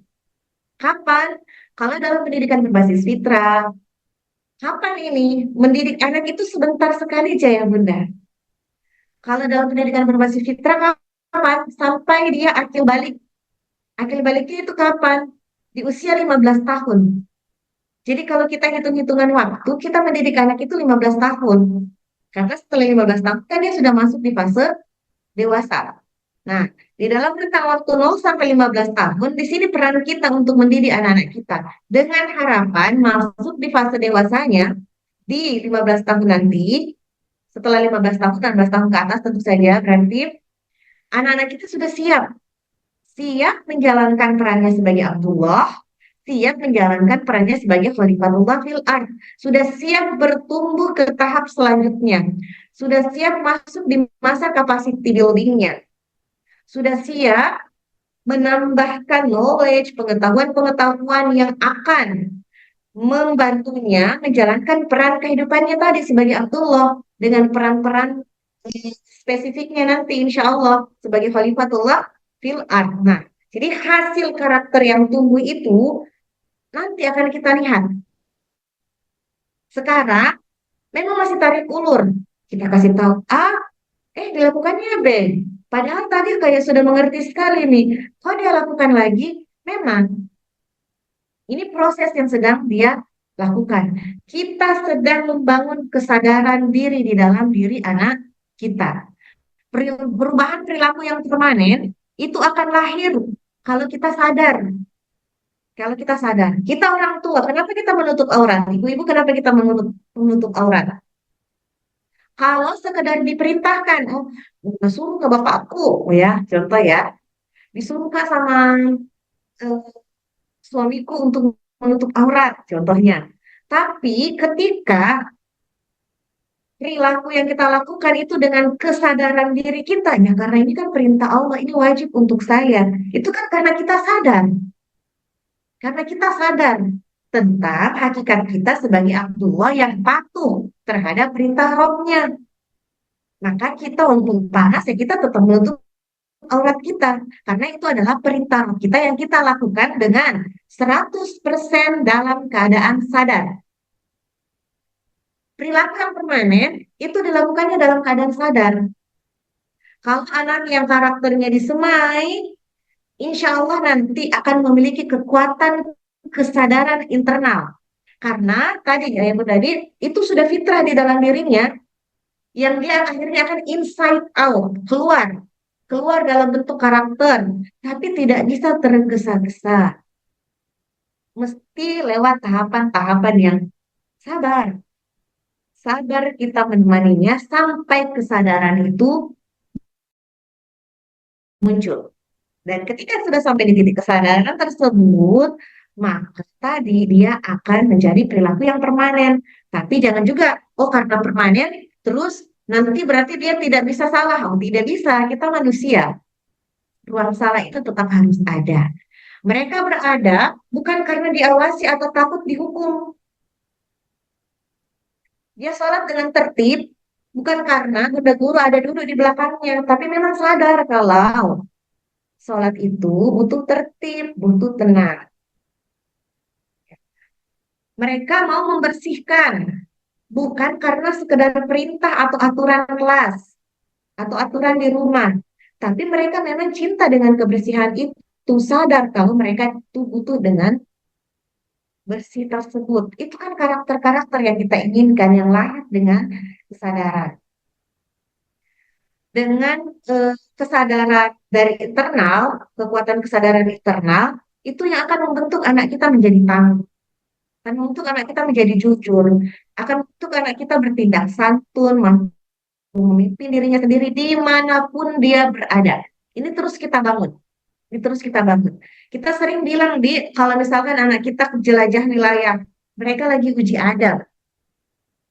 Kan kita sudah bikin proses untuk menyemainya. Kita uji cobakan nih. Diuji cobakannya itu sesuai dengan tahapan usianya. Kan? Prosesnya misalkan anak level 3 pergi jelajah wilayah. keluar Nul Timur, lintas kabupaten. Nah, itu kita akan lihat itu hasil semayan karakter yang sudah kita bangun dari rumah akan seperti apa. Mampukah dia memimpin dirinya? Mampukah dia memanage dirinya? Seperti apa prosesnya? Ketika dia mampu dengan itu, berarti dia akan siap lagi masuk ke tahapan berikutnya. Gitu. Jadi terkait dengan karakter yang kita semai dalam diri anak kita. Nah, oke. Nah, jadi mulai hari ini, ketika kita menemukannya, ini langkah nilai karakter yang bisa dilakukan oleh orang tua. Untuk saya pribadi tentu saja, dan mari kita sama-sama mengambil hikmahnya dari materi ini tentang terkait dengan langkah menyuai karakter. Nah, langkah pertama yang kita lakukan apa? Yuk kita bercermin, mari kita evaluasi yang Bunda. Integritas pribadi dalam diri kita sebelum kita menuntut perubahan pada anak. Kita mau anak kita sopan, santun. Sudahkah kita berbicara dengan santun pada anak kita? Sudahkah kita menunjukkan itu? Ya, penting banget. Penting sekali untuk kita di langkah pertama ini. Ini langkah pertama dan utama yang harus kita lakukan. Evaluasi diri kita. Bagaimana integritas pribadi kita? Apakah sudah bisa memancarkan kebaikan yang kita lakukan? Bagaimana kita menjalankan peran kita sebagai orang tua? Apakah anak kita betul-betul bisa merasakan kehadiran kita sebagai seorang ibu? Apakah anak kita merasakan kehadiran kita sebagai seorang ayah? Itu bagian dari integritas kita. Ibu menjadi sebenar-benarnya ibu, ayah sebenar-benarnya ayah dengan peran-perannya masing-masing. Contoh kecil ketika misalkan kita sebagai seorang ayah, tapi bukan kita yang mengambil keputusan terhadap hal-hal besar di dalam rumah. Ibu yang mengambil keputusan itu akan diindra oleh anak kita dan itu tidak sejalan dengan fitrahnya. Karena fitrah seorang ayah itu sebagai kowa. Fitrah kita sebagai seorang perempuan itu qanitatun, taat yang dipimpin. Ketika fitrahnya seorang ayah adalah pemimpin, maka fitrahnya seorang ibu adalah yang dipimpin. Kita pun akan menjadi pemimpin untuk diri dan anak-anak kita. Itu akan dilihat oleh anak-anak kita. Nilai-nilai yang kita perjuangkan, integritas diri kita, itu akan dinilai oleh anak kita, maka kita mulai dengan langkah pertama, yuk kita bercermin. Sudah jelaskah integritas yang sedang kita perjuangkan? Langkah yang kedua, kita rapikan ritme. Bangun ritme harian di rumah itu dengan tenang, hangat, dan teratur. Jiwa kita itu fitrahnya tenang. Jiwa kita itu butuh tenang. Jiwa kita itu butuh hangat. Jiwa kita itu butuh teratur. Ruh kita itu butuh yang teratur. Makanya Allah menurunkan agama. Dinul Islam.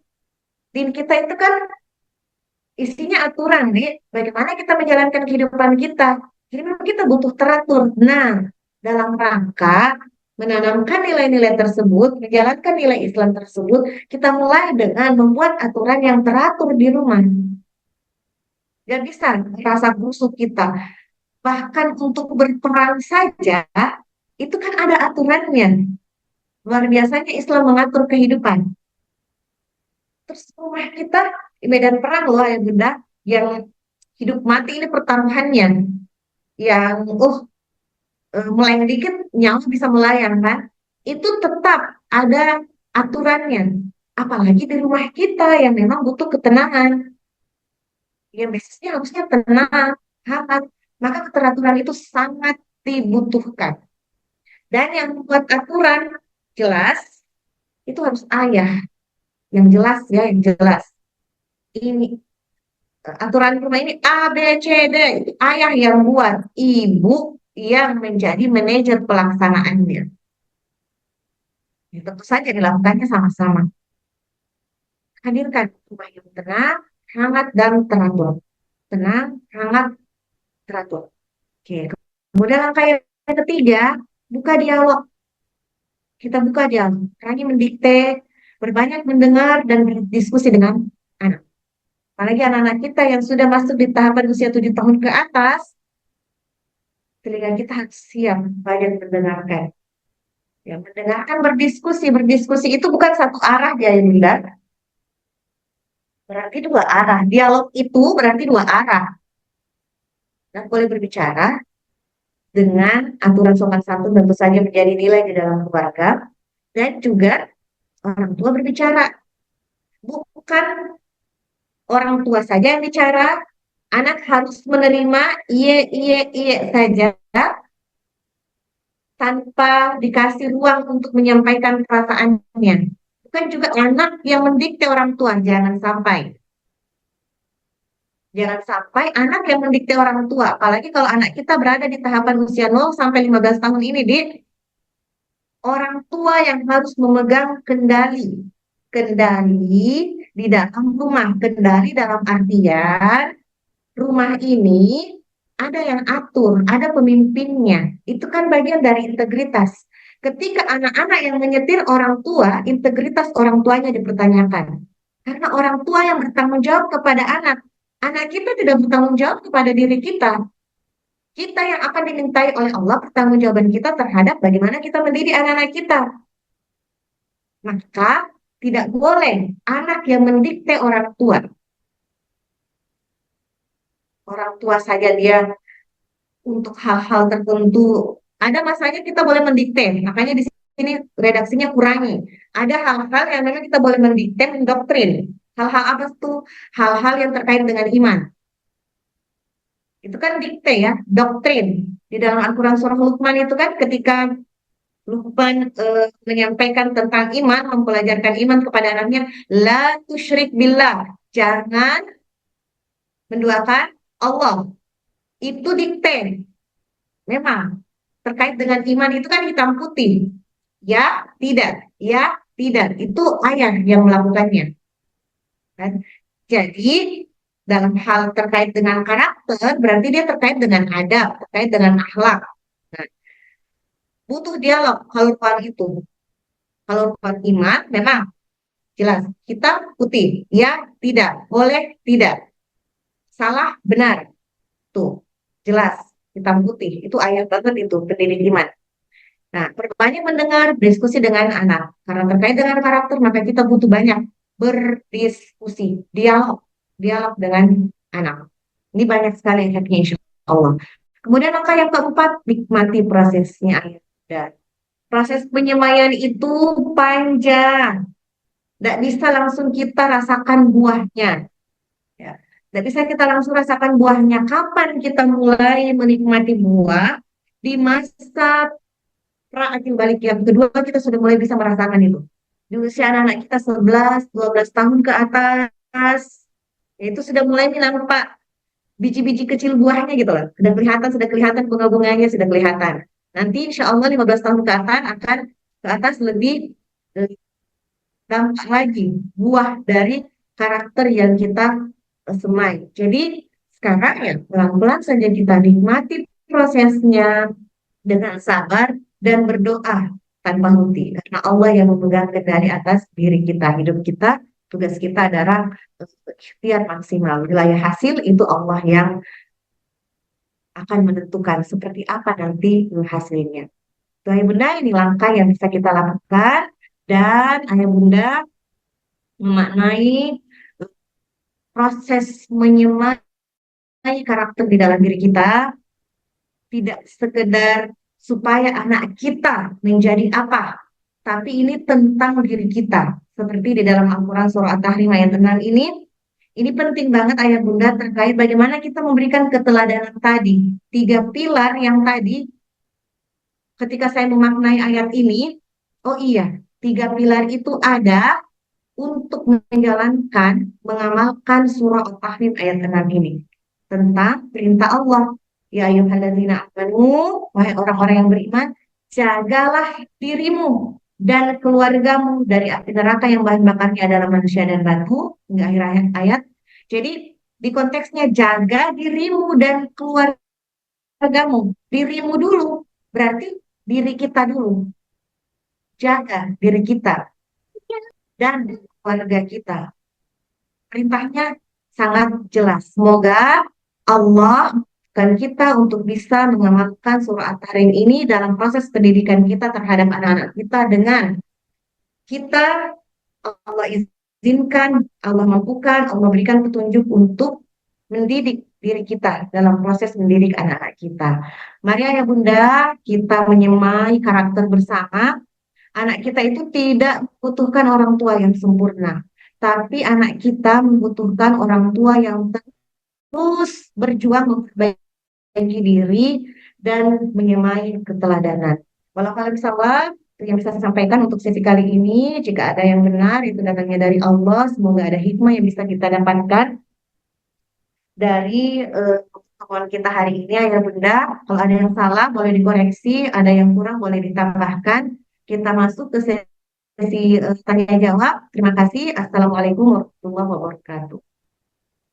Waalaikumsalam warahmatullahi wabarakatuh. Masya Allah, materi hari ini namplok-namplok ke diri kita masing-masing ya, sepertinya, atau hanya saya saja.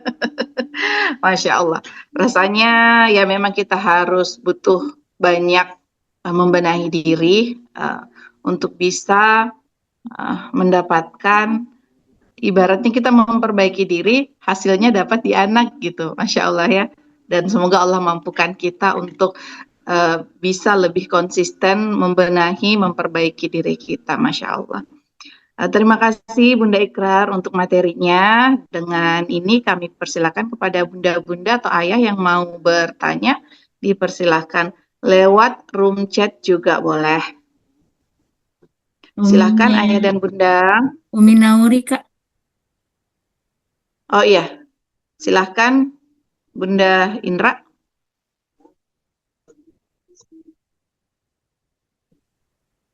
Bismillah, Assalamualaikum warahmatullahi wabarakatuh. Waalaikumsalam warahmatullahi. Jelas ya bunda-bunda suaraku? Jelas, Bunda. Jelas Bunda Indra. Ya, baik, terima kasih Bunda atas kesempatannya. Mengenai tadi yang pembahasan menyemai dan apa itu? Pokoknya menyemai. Ada tadi yang kita bahas tentang transaksional, jangan bersifat transaksional kepada anak atau ya memberikan reward yang bersifat transaksional. Bagaimana jika ditemukan, saya kan punya 4 atau ada 4 anak yang berbeda-beda sifatnya. Nah, satu orang di antara mereka itu dia yang menawarkan bentuk seperti transaksional. Jadi kayak kalau misalnya saya bilang saja Nauri itu sekali gitu. Kalau misalnya dia mau melakukan sesuatu kayak misalnya puasa, Umi bisa kan nanti kalau misalnya saya puasa dikasih kayak begini. Nah, bukan kita yang tawarkan tapi dia yang menawarkan diri. Nah kayak gitu. Nah, kalau seperti itu kan otomatis terketuknya juga yang ceritanya pintu hati tak masak Nauri bisa kasih yang lain tidak kan? Jadi biasa itu kami diskusi nih dan lahir nanti sebuah sebuah hasil diskusi, misalnya boleh atau seperti apa, pokoknya ada nanti hasilnya, Bunda. Bagaimana itu kalau didapatkan kasus kayak gitu, Bunda? Terima kasih. Assalamualaikum warahmatullahi wabarakatuh. Warahmatullahi wabarakatuh. Langsung Bunda ya. Suara saya kecil ya, baru lihat di chat tadi. Apa sekarang sudah terdengar dengan jelas Bunda-Bunda? Jelas. Jelas, Bunda, kalau saya.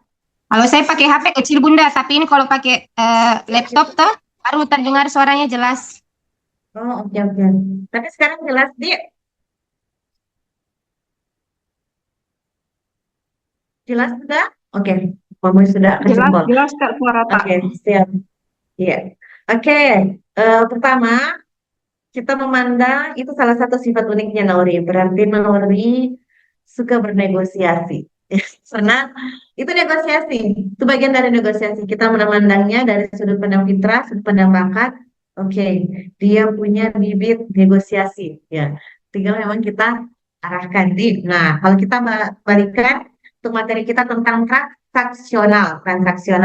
Oke, eh, why-nya dulu. Kenapa kita tidak boleh transaksional kepada anak? Karena pendidikan yang ingin kita bangun adalah pendidikan penyadaran, ya, pendidikan penyadaran. Kalau diiming-imingi di awal, berarti nanti dia melakukannya bukan atas dasar kesadaran, oke? Bukan atas dasar kesadaran. Terus bagaimana kalau anaknya yang meminta? Tadi, oke, kita menangkapnya pertama, wah, senego ini dia, bukan ego berarti ya, itu sifat uniknya. Bisa kita sampaikan, apalagi kalau Nori kan dia sudah masuk di tahapan usia yang sudah mumayyiz, sudah bisa membedakan yang benar dan salah. Jadi kita bisa sampaikan, contohnya, Kakak Nori, puasa itu bukan karena dikasih hadiah, nak, tapi memang itu perintahnya Allah. Jadi kalau Nori mau puasa, Bismillah, karena Allah yang perintahkan, Ki. Kalau masalah hadiahnya yang dia tawarkan, itu bisa saja Umi kasih, Ki, walaupun nggak puasa, Ki. Ya, jadi bukan karena puasa tak baru Umi kasih, Ki, hadiah itu. Tapi bisa saja Umi kasih, Ki, walaupun tidak puasa, Ki. Itu salah satu contohnya yang bisa kita lakukan. Jadi kalau anak kita sudah sampai di tahap begitu yang oh jago ini nego-negonya, dia giring Ki untuk transaksional seperti itu, kita tidak memandangnya dari sisi transaksionalnya, tapi dia dari sisi negosiasinya. Nah, supaya terbangun kesadarannya lewat dialog tadi, puasa itu bukan karena mau hadiah. Dengan bahasa yang insya Allah mudah-mudahan yang dia mengerti, pakai ke bahasanya dia, intinya kita puasa itu bukan karena hadiah, nah, tapi memang Allah perintahkan. Kalau sanggup mikir lakukan perintah Allah, ayo kita puasa. Nah, intinya di situ. Umi dan Ani bisa saja Ciki kasih hadiah ini, walaupun tidak puasa Ki. Jadi kalaupun Umi kasih bukan karena puasa tak, gitu. Bukan karena puasa tapi Ki, baru saya kasih Ki, tidak. Ya. Hadiah ini bisa saya kasih Ki, walaupun tidak puasa Ki. Puasa itu memang harus kita lakukan dan seterusnya. Yang tentu jagonya kalau mencari itu sama anak. Intinya kayak gitu sampai dia paham dengan hal tersebut. Mudah Iya menjawab Bunda. Eh, sebenarnya sudah Ji Bunda dikasih tahu begitu, tapi pasti dia lebih pilih tidak puasa kalau tidak berhasil. Ki. tenang, cari jalan yang lain lagi biar dimasuk kemana lagi ini supaya dia sadar di titik itu.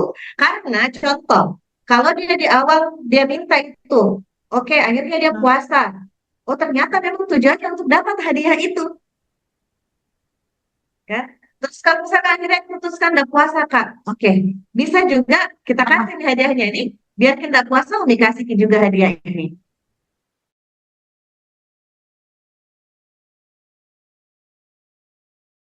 Dapat hadiah tersebut. Atau bisa juga setelah dia puasa kasih hadiah, apresiasi untuk dia, bukan hadiah yang dia minta.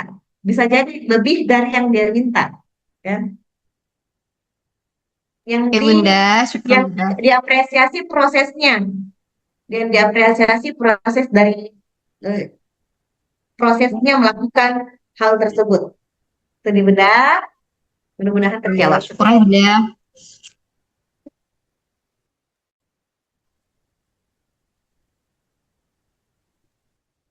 Oke, terima kasih Bunda Ikrar dan Bunda Indra atas pertanyaannya. Ada di room chat dari Umi Neneng, saya bacakan ya. Kalau bahas masalah anak tidak akan ada habisnya dan pasti seru plus sedihnya. Orang tua memang perlu banyak belajar dan mencas diri biar menjadi solusi, biar anak bisa berkembang dan fitrah dan terarah. Semakin tumbuh besar, semakin banyak ujian dan masalah anak-anak. Dan masalah anak beda-beda. Anak menjadi sahabat dan tempat curhat. Masya Allah, terima kasih Umi Neneng untuk tambahannya pula. Ya, benar sekali. Memang kita perlu untuk semakin hari nambah belajarnya. Iya, betul. Terima kasih Umi Neneng. Ada lagi bunda-bunda yang mau bertanya? Ibunya Rami, Silahkan Ayah dan Bunda. ibunya Rami, Bunda. Bunda Kakak Rami, Assalamualaikum. ya. Silahkan Bunda. Terima kasih Bunda Evi. Assalamualaikum warahmatullahi wabarakatuh Bunda-bunda. Halo Bunda. Waalaikumsalam warahmatullahi. Izin bertanya ya Bunda Ikrar. Ini terkait dengan menumbuhkan kesadaran. Eh, Kebanyakan kita ya pada orang tua itu lebih menerapkan kebiasaan Bunda. Eh, Contohnya ketika anak-anak kita kepengen mereka rajin sholat gitu kan.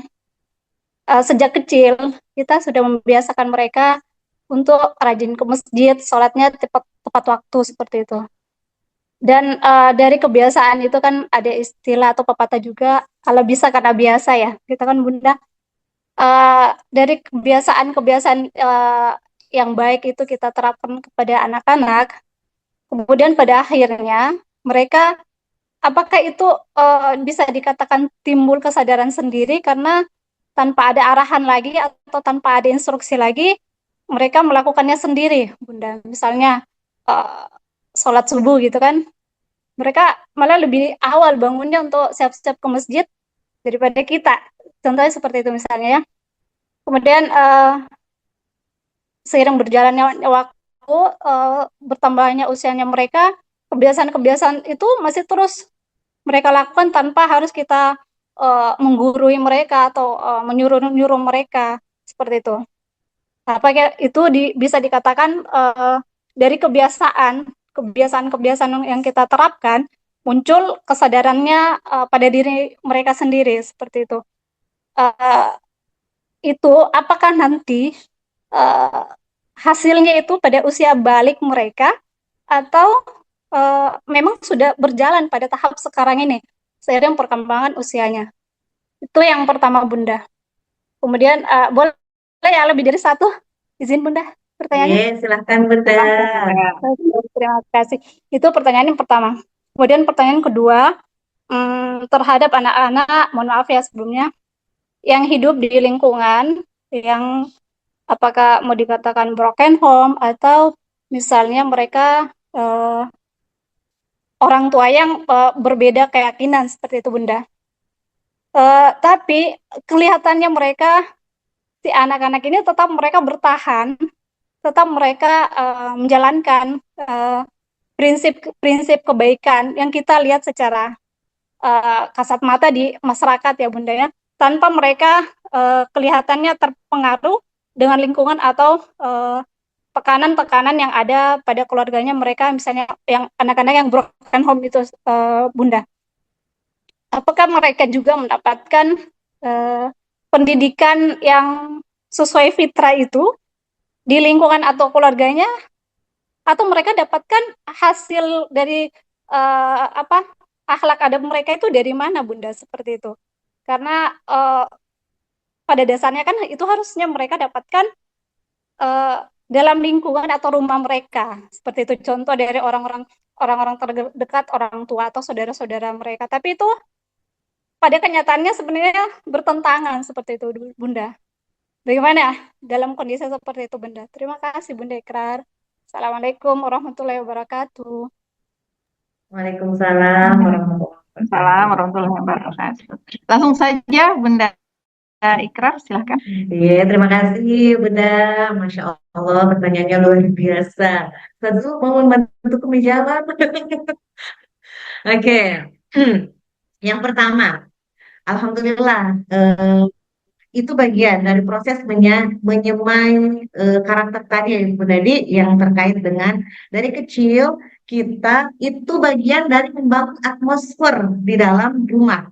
Karena tentu saja yang membangun pembiasaan itu ya orang tuanya dulu.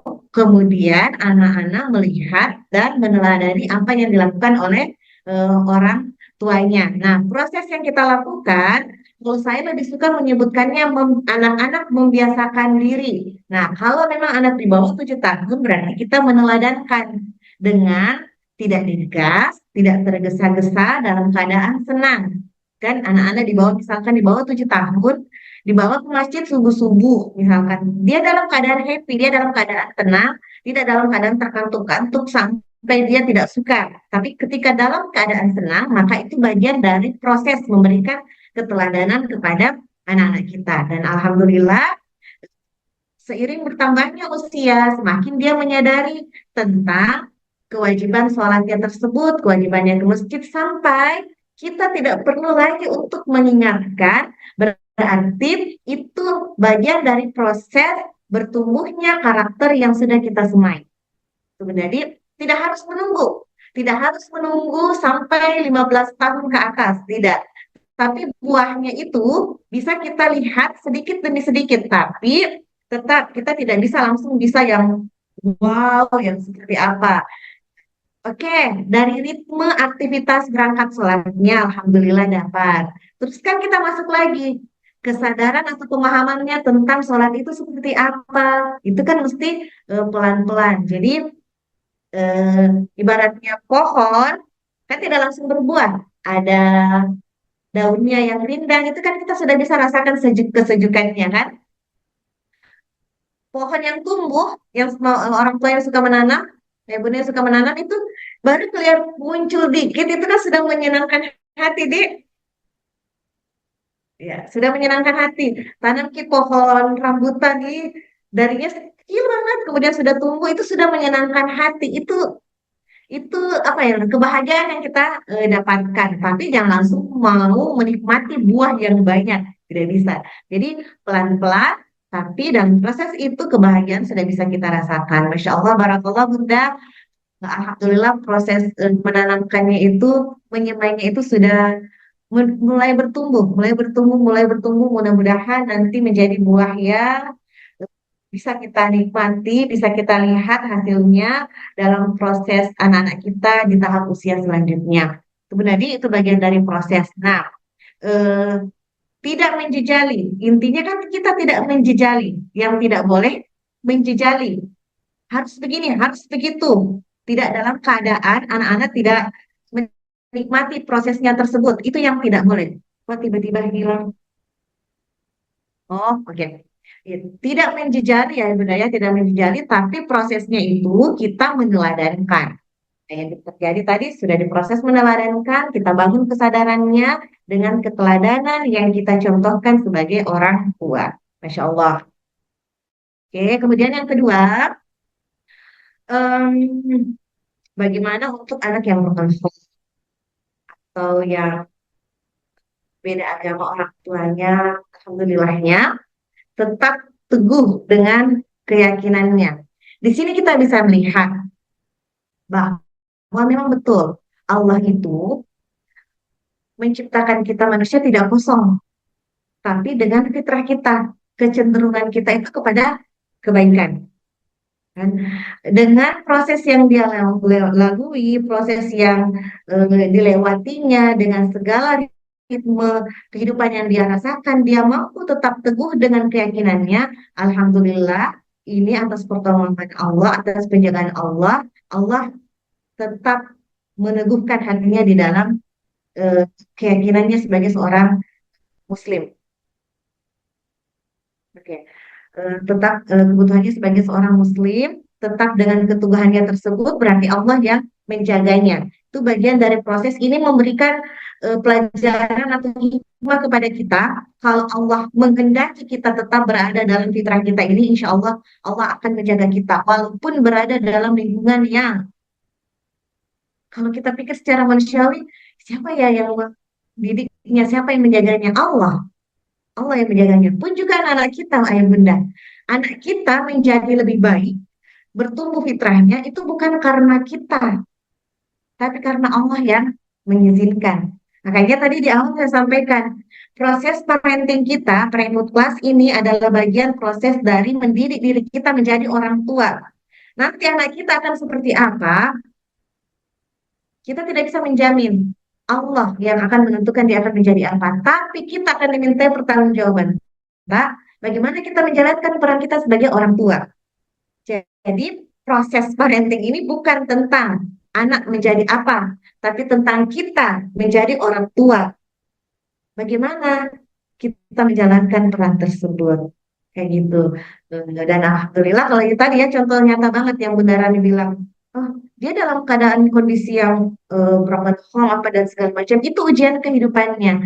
Jangan dikira kita yang lengkap, orang tua yang lengkap membersamai anak-anak kita sudah sevisi, sudah semisi, nilai yang kita perjuangkan sama itu tidak ada apa namanya kerikil-kerikil yang melewati proses pendampingan kita terhadap anak-anak kita. Oh tidak bisa, pasti akan ada ujian-ujiannya gitu ya Bunda Di. Dan tadi hasilnya itu Allah yang tentukan, bukan kita. Semoga menjawab Bunda.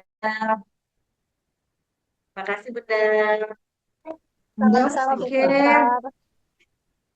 Iya. Apa nih? Oh, ada sedikit tambahan dari Rendra. Silakan Bunda. Ya, Bismillah, mohon izin Oh, Bunda ya. Ikra. Iya, Alhamdulillah. Silakan yang Ya, dulu saya di samping kamera saja. di depan Kibe. Ya sedikit sedikit tambahan terkait dengan pertanyaan pertama dari Bunda siapa tadi? Bunda Rami. Ya Bunda Rami. Ya, ini untuk menguatkan saja apa tadi yang sudah disampaikan oleh Bunda Ikrar ya terkait dengan eh, apa antara Kebiasaan. pembiasaan ya pembiasaan dan membiasakan diri. Ya ini sebenarnya memang kalau kita lihat ya kalau istilah pembiasaan itu kan sebenarnya sifatnya dari luar ya. Iya. Ya dari luar. Misalnya kayak apa bahkan binatang pun ya entah anjing kah burung kah kalau misalnya kita biasakan untuk ajar untuk baca bismillah itu pasti bisa. Nah, tapi secara kesadaran mungkin tidak ada ya. Nah, tapi sementara untuk membiasakan diri itu sifatnya dari internal, artinya dorongan atas kesadaran. Dan ini memang istilahnya bisa kita lakukan secara apa sejalan ya. Mungkin awalnya mungkin sifatnya pembiasaan, tapi seiring waktu kita juga bangun pemahaman mereka untuk bahwa apa yang kita lakukan ini dasarnya seperti ini. Ya, kenapa mesti misalnya begini ya? Karena memang ya sepertinya artinya eh, seiring sejalan ya mungkin awalnya pembiasaan ya lama-lama nanti ya itu akan terbangun dari internalnya sendiri. Itu saja mungkin Bunda yang bisa untuk ini tambahkan Terima sedikit. kasih Anda Zul. Iya betul ya Anda Zul ya. Ini terkait dengan ruh yang kita coba bangun di dalam atmosfer rumah kita dengan membangun kesadaran anak-anak kita lewat keteladanan ya Anda. Awalnya jadi pembacaan, kemudian tapi jangan pembiasaan saja berarti harus ujungnya kita melatih membangun kesadaran diri di dalam diri anak kita. Iya, ini kayak burung beo itu kan dia bisa bilang apa? Kalau ada orang lewat assalamualaikum, assalamualaikum, walaupun dia tidak mengerti maknanya karena dia outside in gitu ya. Kita maunya inside out. Anak memahami apa sebenarnya yang dia lakukan. Terima kasih Anda Zul tambahan tak. Oke, masih adakah ayah bunda yang mau bertanya atau ingin berdiskusi silahkan.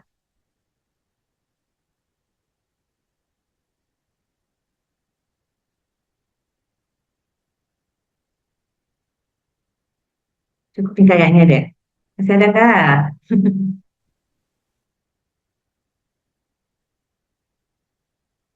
Ini sudah tidak ada Bunda Ella. Ya Bunda, Silakan Bunda sepertinya Ella. sudah cukup ya Bunda ya. Dan pertanyaannya juga Alhamdulillah. sudah selesai semua dijawab. Eh, baik Bunda, kita tutup saja hari ini. Kita Iya. selesaikan hari ini. Ya baik Bunda, terima kasih Bunda, Ayah Bunda telah hadir di sesi 3 ini. Insya Allah ilmu yang diberikan dengan sama Bunda Ikrar bermanfaat untuk kita semua, apalagi untuk diri kita sebagai orang tua, untuk menyamai anak-anak kita dengan baik. Baik Bunda, eh, kita tutup dengan menutup majelis. Allahumma hamid, la ilaha illa anta, astaghfiruka wa atubu ilaik. Assalamualaikum warahmatullahi wabarakatuh. Waalaikumsalam. Waalaikumsalam warahmatullahi wabarakatuh. Sebelum kita keluar Bunda, kita foto dulu ya Bunda. On cam dulu sebentar. Absensinya. Ayo Bunda, kita foto bersama dulu Bunda.